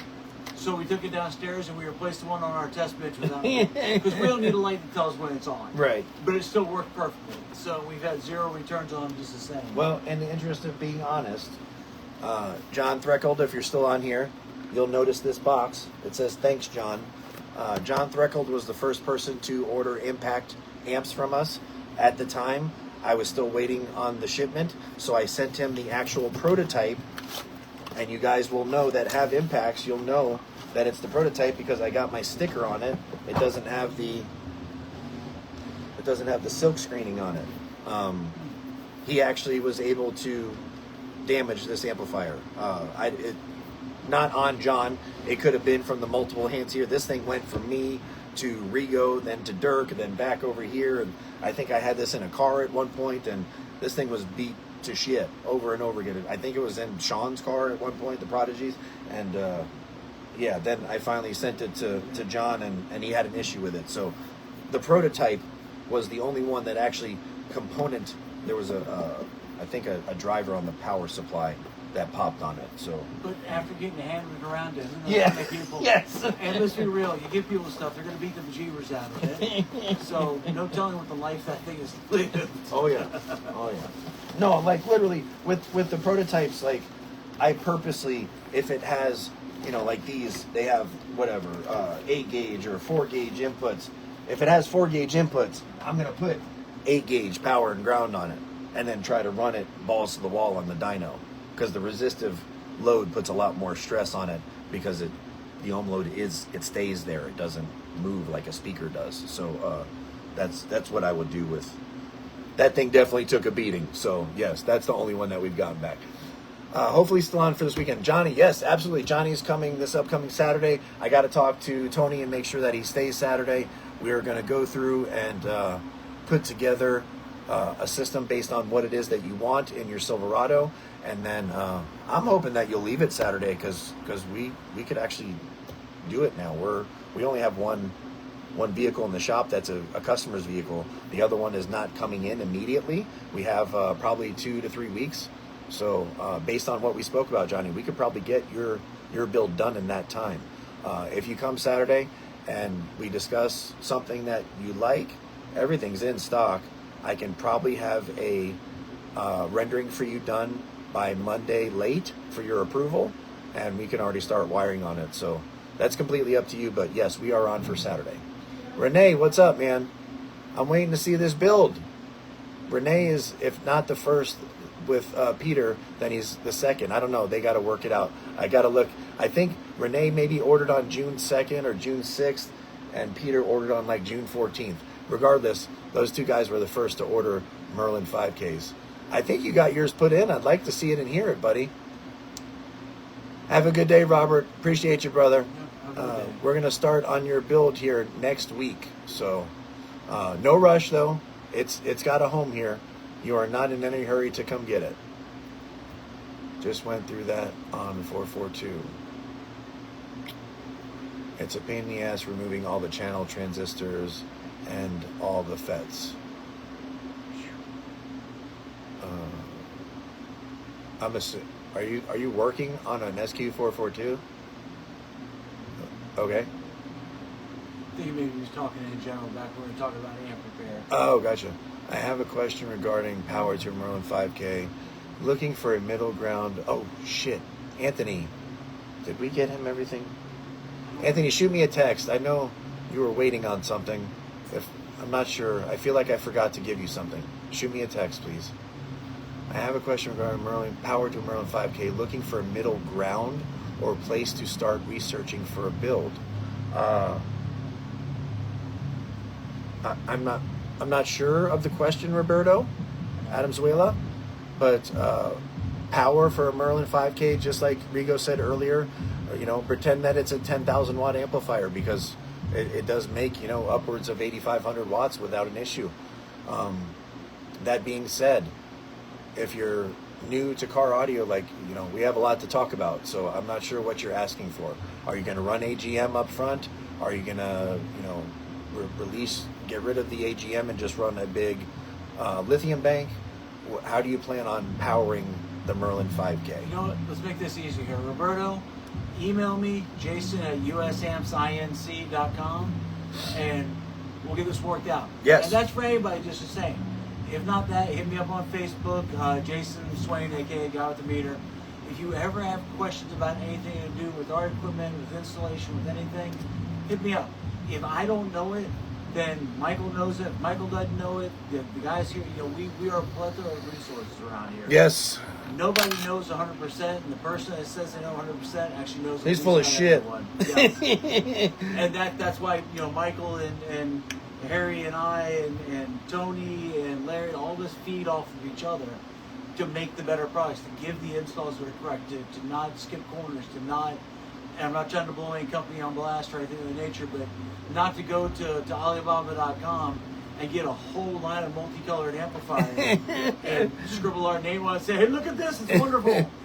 We get accused of that all the time. We put the heart, we put the love and everything about car audio and about the industry into the product. And I say we, Michael. I think he has found the 25th hour of the day. He just hasn't told anybody yet. Because when I leave, this man's awake. When I come back, this man's awake. And it doesn't ever change. But that's dedication right there. That's dedication out of love for the. I sleep more in this chair than I sleep anywhere. To your defense, it's a moderately comfortable chair. I mean, the board is labeled actually 260 through 270, for example, for channel 2 transistors. That's probably the number of the component for the BOM file.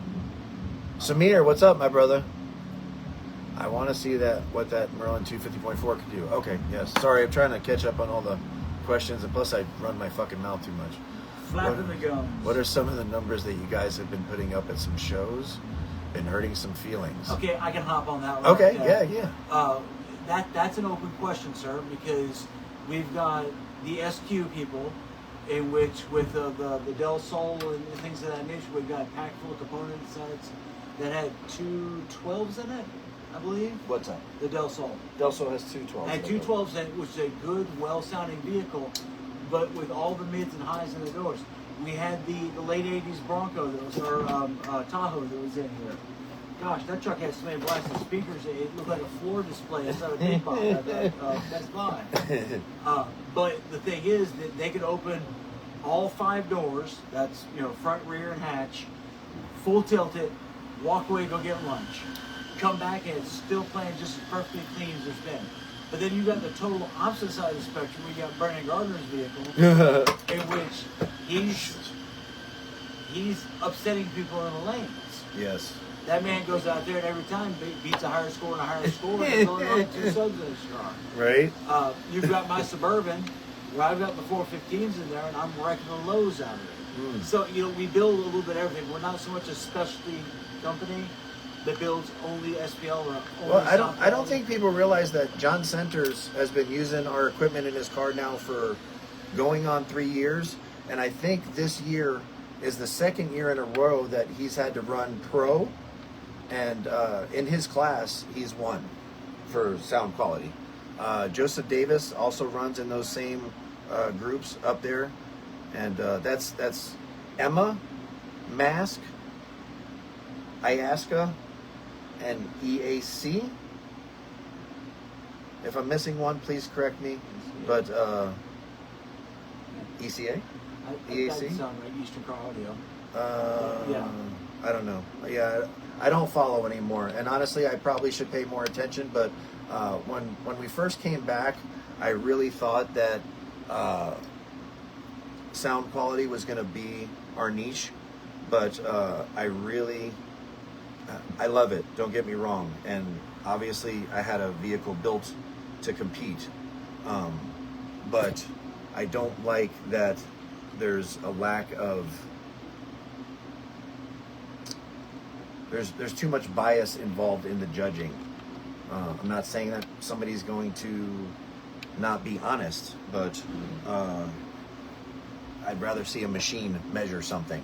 What is the point of our SQ442 being 0.009 THD at any level and any frequency if the guy that's going to sit there and listen to it doesn't know the difference between that and this 250.4? You can't hear that type of difference in total harmonic distortion. So what's the point in it?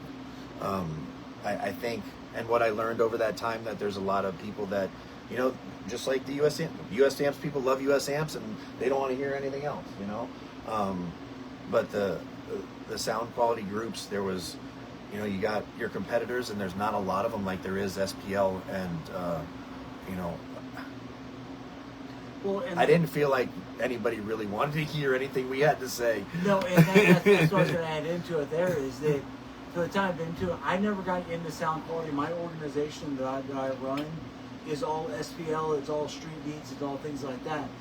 But the thing with that I've noticed that working with Russell and working with Sunil and working with all those guys is that there's a group of people that are 100% Zapco. If you're not running Zapco, you're garbage. It's shit. Yep. Okay, there's a group of people that are 100% Crescenda. Anything besides Crescenda is garbage. I don't want to hear it. Why I'm not going to bother listening to your vehicle because I That's know it it. already sounds like trash because you're not running ABC on it. I don't want to hear it. I have noticed through watching from the sidelines that whatever flavor of the month, if you will, is the one that's taking home the first places. Yeah. Yeah. And then when another one pops out, and I don't know any of the behind the scenes stuff, so I'm not even going to say anything or start anything, but a new flavor comes to the gamut, now they're winning a bunch of first place and second places. Right. But you do the backstory on them, and a lot of them are made in the same build houses. It's all the same shit. A lot of them are just put into a different case. A Well, lot of them don't have the engineer backing that other companies do that make their sound so supreme, so superb. I mean, look how well Christian's done. Christian Coppola, he's done very well over the last just over a year now with his build.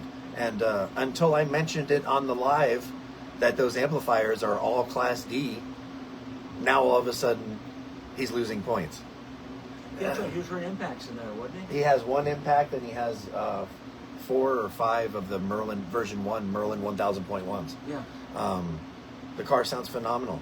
It's gotten nothing but better with tuning and changing some things and little adjustments over the last year. But his points were going up and up as we were taking the comments by the judges and making changes.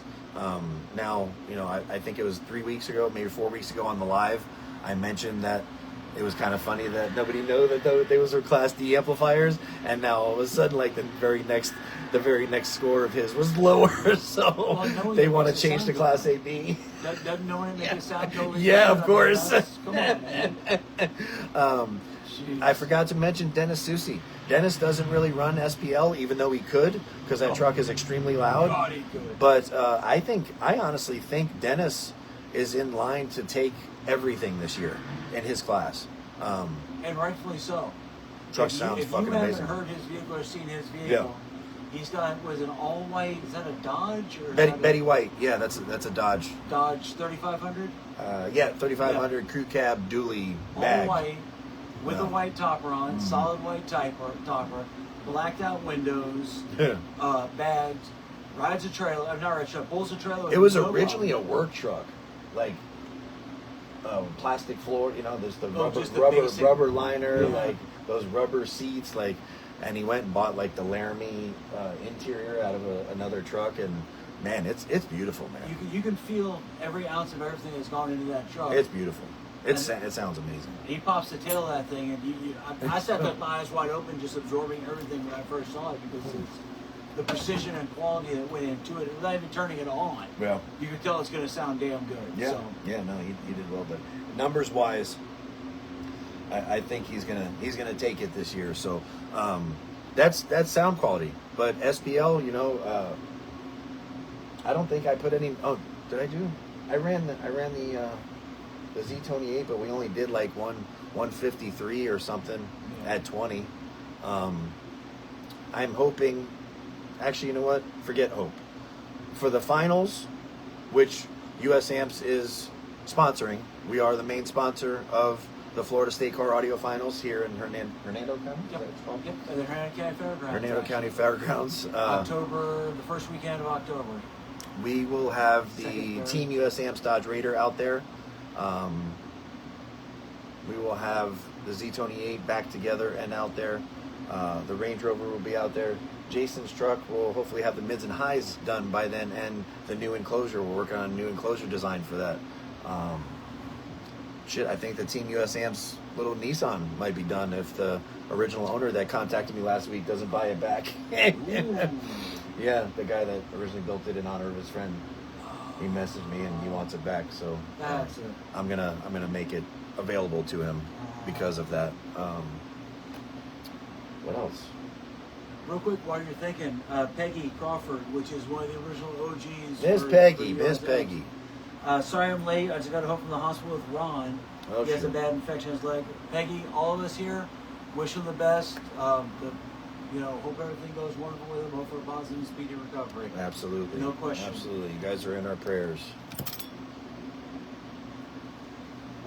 Tim Shrucka, what's up, brother? I had a guy get all uppity and call my DSP trash because it wasn't Audio Frog. So let's hop on that real quick. Just 2 seconds. I keep You're good. squirreling off from this. I know I'm trying to get control. That's the real funny thing I like to see with people, because they'll fight you to the end of the earth saying that brand A is better than brand B, but don't even know that they're made in the same build house. They're made of the same equipment. A lot of the stuff that like let's go back old school here with Urban Audio Works. Anybody knew anything about audio that was mid-grade, just bought it from Walmart or Kmart, knew about Urban Audio Works. Target was the number one seller for them, actually. But Urban Audio Works actually was not a bad brand. They were not a cheap, trashy brand. And if you looked at them and looked at another, was it Clarion, I think? One of the big Uckety-Uck names of that time period. Uckety-Uck? Yeah, the big Colonel. Don't interrupt me. The snooty? Snooty? One of the other companies at the time that were labeled as a good hire company had the exact same unit. Just didn't say Urban Audio Works on it. It said whatever brand here. So keep that in mind, people, when you're looking at stuff and starting to turn your head and spit. Because a lot of this stuff is made the same. Now there's minor modifications to it and little changes to it and all such. Maybe. But just because you're not running it doesn't mean it's bad.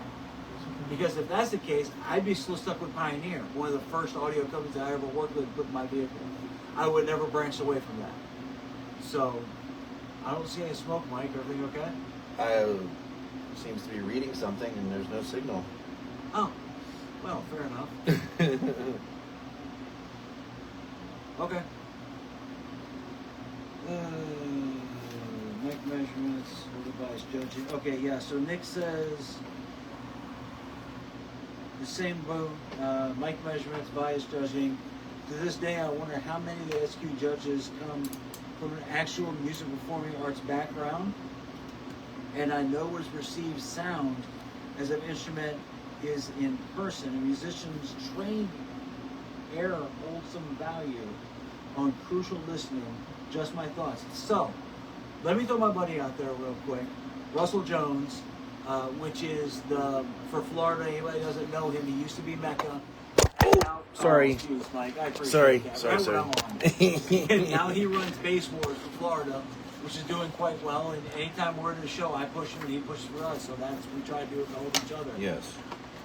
He, with Mecca, did their sound quality.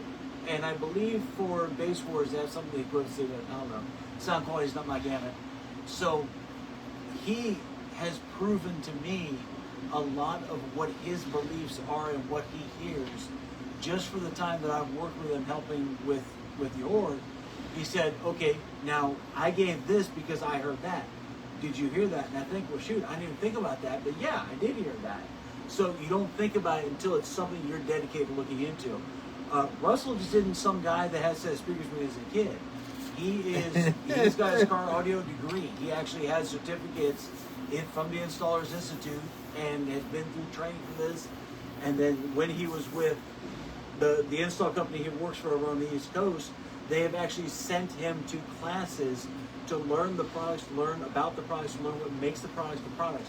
The stuff that Michael and I talk about here every Monday about what makes the US Amps amp different than other amplifiers that are on the same so-called level of the industry. What makes ours stick out? What makes ours the one that we think should be the chosen out of the two choices? And that's what Russell's gone through, and that's what Russell is very, very, very, very good with. He is. I have learned so much off that man. So Nice. Let's see here. Jason says, I have some urban audio stuff. I like the price, made by Targa. I think you know if you met Target. No, Targa. Oh, it is Targa? Targa. Yes. Oh, okay. Same I remember Targa. Yeah. Yeah, and then Rick Eggers. What's up, Rick? Urban audio made by Targa. Tim Srucka. I had a guy get all uppity and call my DSP trash. Oh, right, Audio sorry, Frog. remember that one, yeah. Peggy says she liked Volcano speakers. Ah, volcanoes. Yes. Francisco Montrego. Hey, I was getting dialysis treatment. Well, I hope everything goes good for you. Are you past this, buddy? Oh, yeah. You're past these? I believe Oh, okay. so. Real quick, Ryan Schwegman says, I want them rings. What material you're printing with, it depends, Anthony, on what it is that I'm printing. Oh. Will the Build House exterminators be using the PE coils? Yes. Yes, they are. Glass-filled percentage of PCTG for the win. Okay, I'm assuming that's the type of material for printing. Please let me know, Josh. I've been having some issues with the printer using the high temp PLA. Apparently mine skipped out on a jump. No, it's okay. I like those grills. How far are we from getting exterminator woofers? End of the year, maybe. If you've ordered something and you want something built, I'll build it now. Again, you can run them, and then when we get the exterminators in, I'll swap you out. Copper pads. Evening, Sohan Sukaria. I'm doing 1224s by Stereo Integrity. 1224s. Beautiful. Goodness What gracious. school bus you putting those in, buddy? Right? I went from the Stinger 4000 to the 10K. I agree. I can hear and feel the tightness of the upper frequencies a lot better That's on the the tone 10K. control. So much control. Hearing more thumps during the bass line. Transitions seem to rip harder. Hard to explain. Awesome. Yes. Same. I hear a big difference when using my US Amps amplifiers. Thank you. Thank you. Are the 500 HCs version 1 or version 2 formula? Version 1s. Interesting. I have 4-aught DLO wire. Only has 541 strands. The difference isn't what it can carry, it's how flexible it is. No. Okay. Current's held on the outer edge of the wire, and the more strands you have, the more it'll carry. Yeah, I mean, that's the... That's DC. Yeah. I'm not saying the center of the wire reads 0 volts. Right. But yeah. it goes to the outer edge, and the more strands you have, the more you carry. Yeah. If that's the case, we'd all be running Romex. Right, yeah, flexibility is not the only thing, but I thought gold was the best conductor. No, that's not true. Nope. No, silver. It's literally diesel locomotive wire. US Amps 4.0 is very flexible. It is extremely flexible. Especially for the size. For 4.0, yes. YG Garcia. I'm running my Merlin 10K at 2 ohms. It sounds phenomenal. Dropping 0.4 volts with my 80 amp hour Yinglongs and a 370 amp alt. That's, yeah. My amp, I was just going to say, the amp's going to get hot. My amp gets pretty warm in the summer heat. Yeah, it's getting hotter than it probably normally would because it's trying to draw from not enough. 80 amp hours of Yinglong on a single 370 on a 10K, even at 2 ohm. That's You're stretching everything that thing's putting out. yeah. And then what people don't also take into consideration, unless you have a dedicated circuit, which I don't know, she haven't said, I'm assuming not, your vehicle requires 40 to 80 amps to run itself. Depending upon the vehicle, of course. Yeah, do you have another battery, or is that battery Yeah. just for the 10K? So if you're running that battery to run your entire vehicle, and you run your entire vehicle, in all sense of it, you're maybe seeing 300 amps, if that, even maybe. Right. And that battery's being sucked a quarter dry just Yeah. on the system, on the vehicle. I don't know what the recovery rate is on the Yinglongs or what the discharge rate is either, but I don't know either, but I know the Yinglongs have a lower voltage band. Those are more the equivalency if I had to put them with something AGM. yeah. So, What's up, Dalton? I really talked to you about some of my stuff and wanting to supply with one of my LTO banks a while back. Oh, that's Well, you before probably we were had something talking. worse with Seth at that point. Oh, gotcha. No, hit me up, Jason. There's plenty of room for everybody to eat. You know, I'm friends with Seth. I'm friends with Brandon at Trunk Thunder Lithium. Like, if a product is good, there's no reason that everybody can't be friends and make money together. Guess I'm late, but what's up? What's up, Tim? How are you? Got a nasty building that works. Yes, Robert. I'd say. Well, the good thing is, Tim, is that this is reposted on YouTube under the US Amps INC page. Please, please, please. We're down to 30 people. So at one point we had 70, and I don't know what the numbers were today. Last week we had almost 500 people at one point. Everybody that's here, if you can please go to our YouTube channel and at least subscribe to US Amps Inc. You don't have to necessarily like the videos. I'm not looking for money. I'm looking for organic growth. And when somebody that doesn't necessarily troll YouTube all the time goes on there and subscribes to our channel, it helps when people search for car audio on Google. It'll come up a little more. Yeah, if enough people show interest in it, that's what Google bases it off of, to be the suggestive when you do a search for something. Jason Hardison, what's up, man? Joey, 6.53 tweeter in that little bookcase enclosure if you're talking about Trevor Moon, I'm assuming. Okay, so we'll send him a Timber 6. T6. Alright. Jesus, we're 2 o'clock already? Oh my goodness. What's up, fam? Jesse Hammonds. You should have your 4-aught and reducers here. We're sending out Friday, probably by Wednesday. Please, please, please take it easy on that 500 HC until you receive those. Okay, now we're up to where you are. Mario, what's up, my brother? You can continue. Right? Oh, okay. I caught up to you. No. That's fine. That's fine. I'm going through them right now. Those are the ones that are caught up on the Volcano speakers. We got that. Michael TFF Rodriguez. I can't wait to get my 20K swap with the Marlins. Waiting on some accessories to get started. Thanks again, guys, for amazing amps. Michael, we honestly believe that you're going to be not let down. Nope. These amps are beyond impressive. And if you're swapping out 10Ks for a single 20K, get ready. Because I think it's going to blow your 20K out the water. Yes, sir. Heck, 2 5Ks put out almost. I was going to 20K. say, one of our 10Ks would blow that 20K out of the water. But the good thing is, and a lot of people don't think about that, is instead of stretching out your existing equipment, you can bring our equipment in, which puts out the more power, and you don't have to work it as hard. Right. You're selling your 150 horsepower truck and buying a 500 horsepower truck. Yes. Yeah. So, and yes, horsepower can be converted into watts. Okay. John Christopher. Rigo showed me the concept image of the Timber subs. Gorgeous. Any plans on them anytime soon? What's his person's name? This is John Christopher. John Christopher. Okay. We have. I can't even count the number of items, and Jasinski's trying to call. I can't count the number of items that we've either started developing or designing and then had to shelf. It's just a monetary thing, man. I would love to finish our Timber subs design. We started with a 10 and a 12, if I remember correctly. I have a 4-channel tube amp that I was working on 3 years ago that I got nearly complete, was ready for a heat sink, and had to shelf it. Just so you understand, for instance, if we want to do a Timber 10-inch subwoofer, based on our other Timber pieces, the basket design. So here's how far we got with the 6x9. It's literally in CAD.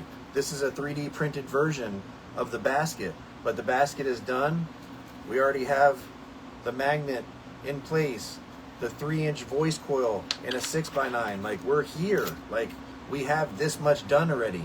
But just to develop this into where it's a speaker that you can buy and purchase as a customer, that's in a box, ready to go, this is going to cost probably $120,000. I don't know about you, that's a lot of money to me. So, as a small company that utilizes it's revenue from its capital, revenue from sales as its capital to produce new products like that. As of right now, we just put out probably what most people pay for a house to get our Merlin amplifiers here. So until some things start selling, we're gonna pump the brakes on new products. I have so much new stuff I want to release, but as a small company, I got to put that money where the money's going to come back the fastest so we can get more products out. How many questions have we had on here about the subwoofers?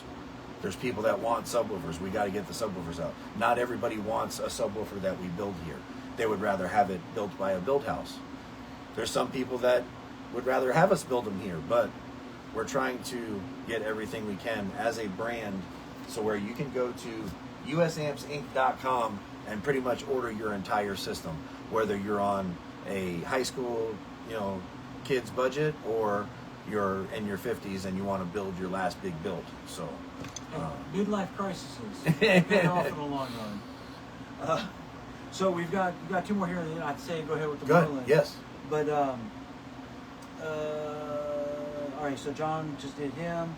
Matt McCord, gotta get to work. Appreciate it always. Good seeing you, Matt. Thanks, Matt. Tim Soroka, later guys, later brother. Thanks, brother. Dalton Whitfield. For anyone running Terry amps wondering about switching to the US amps, I would say do it. I've ran both a Big Boss 5K and a Smart 8. Switched to the Merlin 5. It was just as loud with a lot more control. Sure. That dampening factor, is putting in work. The bass is tighter, more tactile, and transit response. Unlike the Big Boss 5K from 6+ months ago, I have yet to see the clip light go on for the Merlin 5K, and no loud cooling fans. Imagine that. That's crazy. If you build the equipment to be able to put the power it says it's supposed to be able to put out, it's strange that it doesn't need an independent crazy cooling how that system. works, huh? All right, John says great info. Thank you. All right, I think we're caught. Do you want to give the Tesla on that, Mike? I'm going to see if I can stick this here and if this works. Oops. Let's see. Ooh. Does it work? Does it work? Can we see this here? Yeah. Well, slowly but surely. Yeah. There we go. Is there? Well, yes. No? Yes? Yep. Good? Yep. All right. So this is on. I don't know where the. Oh, I should probably check the gain real quick. Hold on, guys. They're probably cracked all the way wide open. I'm gonna blow this thing up. Yep, it was all the way open, all the way. Literally. I mean, that's from the factory that way. Put the dyno to its full. Jeez. Bass boost all the way up. Oh my gosh. Who uses that? I don't understand why they still put bass boost in amplifiers. All right. So we're good. You guys see we're rolling. Green light. This is the Merlin 250.4 prototype. You've seen the extensive crossover network that's on the front and rear, actually individual channels, but a little bit more for 1 and 2 and 3 and 4. We do have the input mode to where you can use just channels 1 and 2 and then still use all channels, and we do have the pass-through to where you can run another amplifier off of there. So just giving you kind of an overview. If we have time afterward, I'll flip it over and show you the guts. A lot of you have seen it already. Let's see. Hopefully this is close to where you can see. We are set up to run bridged. I do have channels 3 and 4 bridged. All right. Well, Dalton did say that because you're doing it the way you are, everything's backwards. Because you got it almost in selfie mode, your phone. I can't really do anything else. Oh, so they can't read? Well, they can read backwards. Get the idea. You know what? I'm going to try this at 4 and then 2 ohm. Oh, wait, this is 1 ohm stable, but not bridged. Bridged, it's probably 2. It's 1 ohm stable by 4 channels, but I'm pretty sure 2. So, track 4. This is track 4. What are we at here? Let's go 25. Start dyno. So this is at 4 ohm, bridged. I have the volume at like 25 on the head unit, and the gain is about quarter of the way up, and it's telling me it made 1 watt. So something is not right. I have a feeling it made more than 4 watts.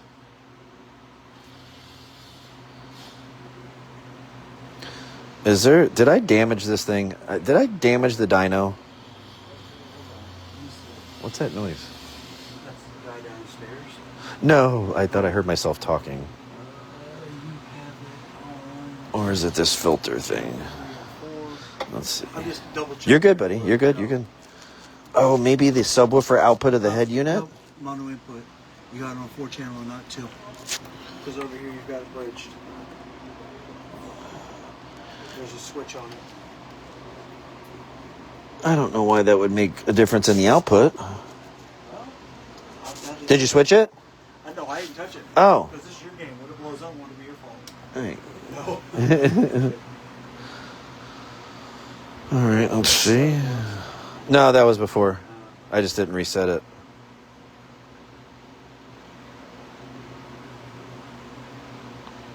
Yeah, see, now it's not doing anything. I pressed that switch and now it's not doing anything.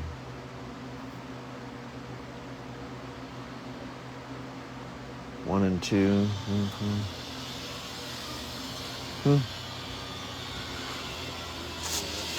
There's no way it only made 4 watts or whatever the heck. I mean, Yeah, something's definitely not right. I don't know. High pass filter. It's on full pass. Oh, let's see. Jumpers on the dyno like that? That's for bridging it? Okay. I'm just double checking. Yeah, no. This is the way. I don't know. Again, this is Class D, and I've had nothing but issues trying to run Class D amps on this dyno. Oh, there we go. We got 224, but it's already showing distortion. I think I messed the dyno up, to be honest with you. Oh, Yeah, 225 watts at 4 ohms. Does that sound right? Not bridged. All right, I'm gonna call this quits, guys. So again, at least we didn't blow it up. But what I'm going to do is we will get it set up. I'm gonna take the regardless of what it's running right about 97 degrees. Let me get you guys set back up over here. So regardless of whether the signal part of the dyno is working appropriately, I did go back and forth with Tony via message, and he said that this bank can handle upwards of 40 to 50,000 watts. We're nowhere near that here, so we might have damaged that signal path on there with when we were trying to put the 10K on it. I want to utilize the term lab and the resistor bank of this dyno and utilize the term lab on the speaker outputs to read what it's doing. We can use this as the input to designate ohm load, and then use the term lab's ability to read the voltage and calculate and see what it's making for power, no? Definitely, yeah. Because the term lab isn't going to know that's not a speaker, it's a load. Yeah. So, yeah, I don't see why it wouldn't. We're going to try doing that for next week, guys. I apologize. At least the amp didn't blow up. Can I get a gut shot? Yes, absolutely. Give me 2 seconds. I will get this disconnected and turn her over for you. I did not design this amplifier. I told them what I wanted, and they sent a kind of a schematic, and Jason and Brendan were here, and they said they wanted to see that crossover network set up that's here, and that's pretty much what we got. I told them that I wanted to see 1 ohm stability, stereo, not bridged, and that I wanted to be all of the rated power less than 1% THD, same damping factor and slew rate of the other amplifiers they did for us. So let's see here. We'll get this turned over and see. We can calculate slew rate. If you guys remember what I've shown you before, we can calculate slew rate just by looking at the op amps that they put in here. So, let's see. Oof.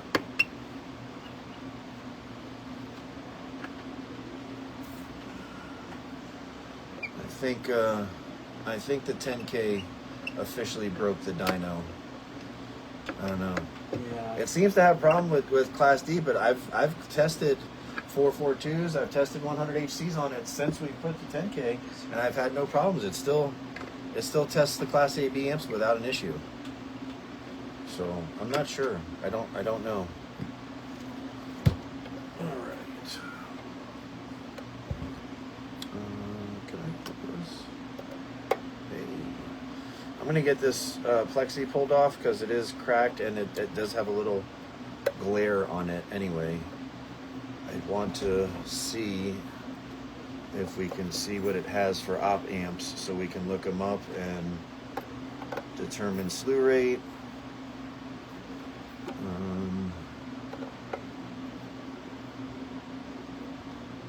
The typical Class D output section using toroids as chokes. It's literally the same chipset as the 1.5K. Alright. This crossover section is pretty chunky.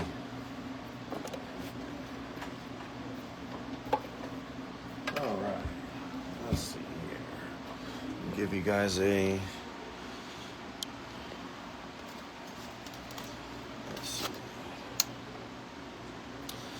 obviously, you have your input, power and ground. This is your output section of your speakers.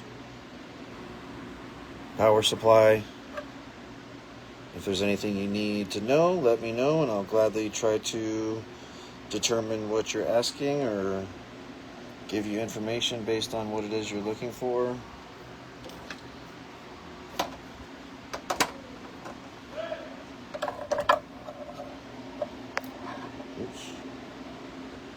Like that.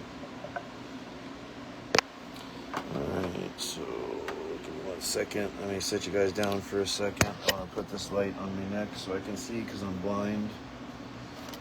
That is not going to help.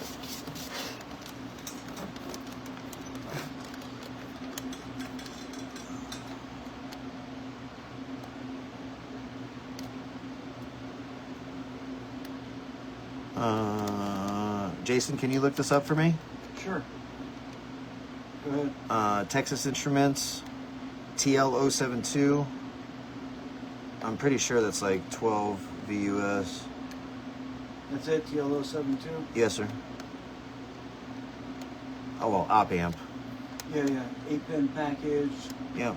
What are you looking at? It's got a 20 microvolt. The VUS. Yeah, that's 20. 20? Correct. Okay, all right. So. That's microvolt. Yep.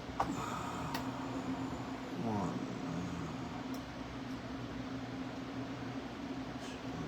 3, 4, 5, 6,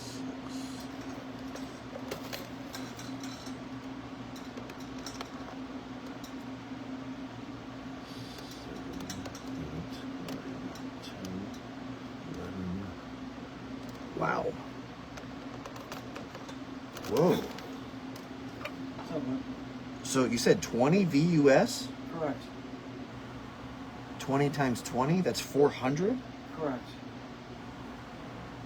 Wow, they left no room to spare, man. They literally have an op amp for everything that this amplifier does. Huh. It's in excess of 400 VUS because there's another op amp here for the chokes. Wow. Yeah, there's 1, 2, 3, 4, 5, 6, 7, 8, 9, 10, 11, 12. 1, 2, 3, 4, 5, 6, 7, 8, 9, 10, 11, 12. 13 TL072 op amps. So that'd be what, 2600. 20 times 13. Yeah, it'd be 2,600. 20 times 13 is 3,600? 2,600. Get the fuck out of here, is that right? Okay. I'm not good with math. I'm pretty damn good with math. Holy shit. That's impossible. I've never heard of an amplifier having that much. Yeah, but 20 times 13 would be 2,600.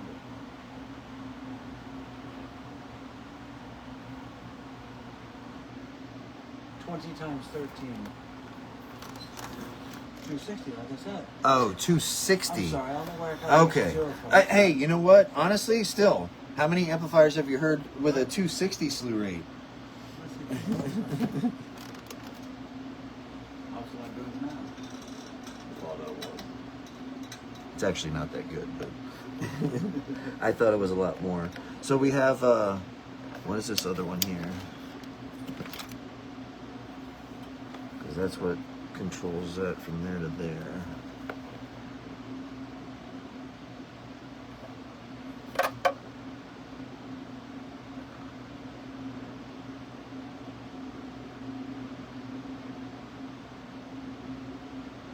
One. Holy shit.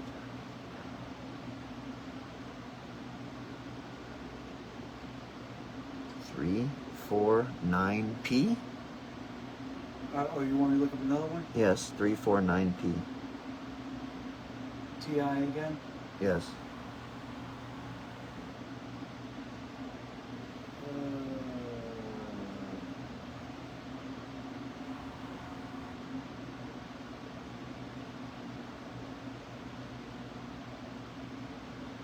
Well, I'm looking up TI site right now. All right, what do you need off it? That you have a 349P? Yeah, it's rail to rail, CMOS operational amplifier. Does it have a VUS rating for it? Oh, that's what you're looking for. Okay, I got the full sheet here in front of me.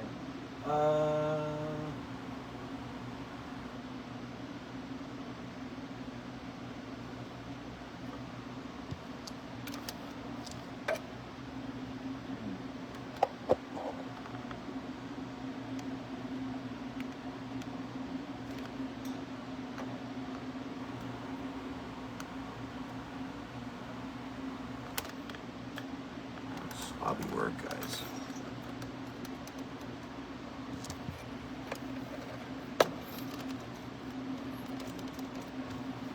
It says output's 350 millivolt.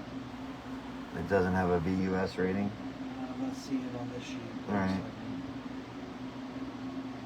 Well, I mean, it's still 260 is extremely high for a VUS. That's what we said that number was, 13 times 20, Correct. not 2,600, 260. Correct. That's still pretty high, man. I mean, they're not letting the amplifier fucking overwork itself. It has a brain for everything that it needs to do.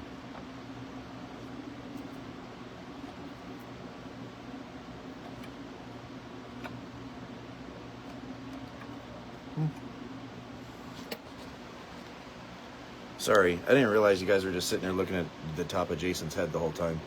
Oh. No, it's my fault.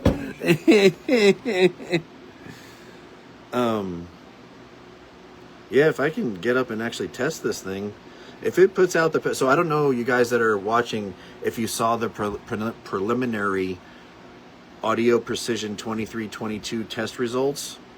It had this amplifier. I can't pull it up with you guys on here. Wait, can I pull it up here? Let's see real quick. I just dropped you in the hole. Oh, look at my big head. All right, real quick. Let's see.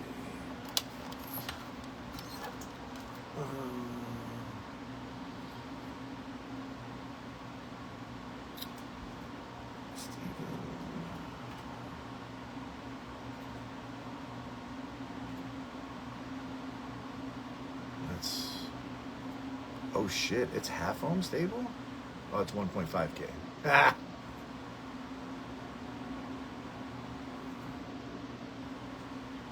And 4 channel. What's that?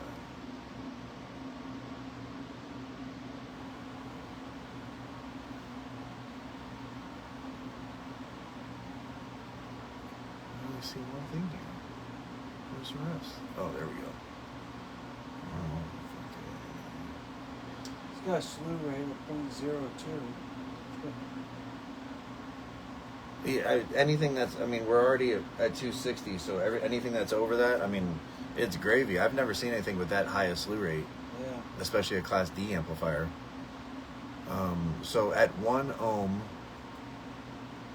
the 250 by 4 did 710.2 watts. At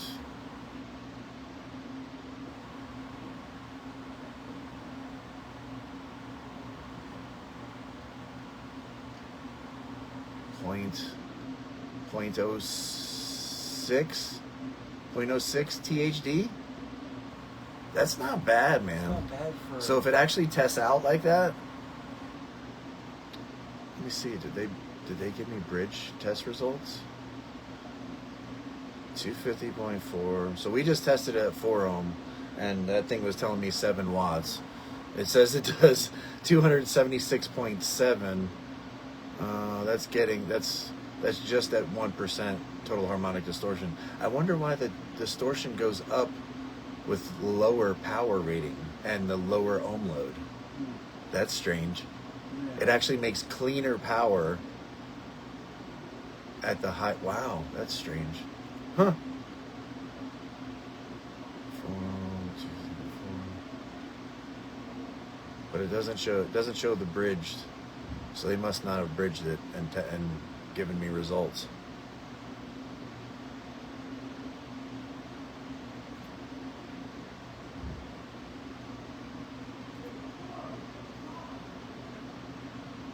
Huh. Yeah, I'd like to know how they got this test result for the 1.5K when it didn't even turn on. I'll get with Rigo and I'll have him share the test results from the 250.4 from Seongson for the precision audio. Audio precision. I don't have that unit. Even used, the Audio Precision 2322 version 2 is around $14,000. So, I mean, maybe next year we'll get a used one. Tian Yi was supposed to retire theirs at the end of last year, 2025, and give me a good deal on theirs, but I still hadn't heard from them, so maybe they haven't gotten rid of it yet, but I'm not currently in a position to grab something like that. I would love to have a unit like that to be able to test total harmonic distortion for everybody, but yes, I'm going to. Well, you know what? I don't know that I'm going to send it back to Tony. It's not under warranty. This was originally built for Crescendo, and then ended up in, I think, Sean's hands and then mine. It still says Crescendo when I turn it on. I don't think it's under warranty. This is not a really complicated piece of equipment. I'm sure that I could repair whatever's going on with it. I don't know. I don't know that I want it gone for however long it's going to take. And plus, it weighs well over 100 pounds. It's going to be a couple $100 to send that thing out. Oh, yeah, so UPS would definitely smile when we take it. if it makes it to them in one piece. I don't know. I'll talk to. I'll send Tony a message and see what he says. But all right, guys, I got a lot of orders to fill. I made a promise to our guys in Guyana that I was going to get his pallet put together and shipped out by Wednesday. So if there's anything else you need, feel free to message us. I only know 2 people with an Audio Precision. Yes, they are expensive. Can I send my O-School amp in to be completely updated? Please go to our website under amp repair and refurbish. You can see how to send it in and get a, I don't know if Sam does labels or not. I'm not sure, but he'll give you the information to send your amp in. Peggy, I'm not sure that Dirk is currently taking in repairs anymore.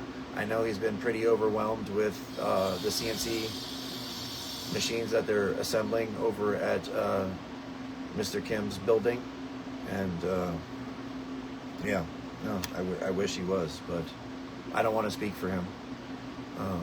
I know he's got a couple of VLXs to build for us. We just took in another We are down to everybody that is still on here. I know we're probably getting down in people.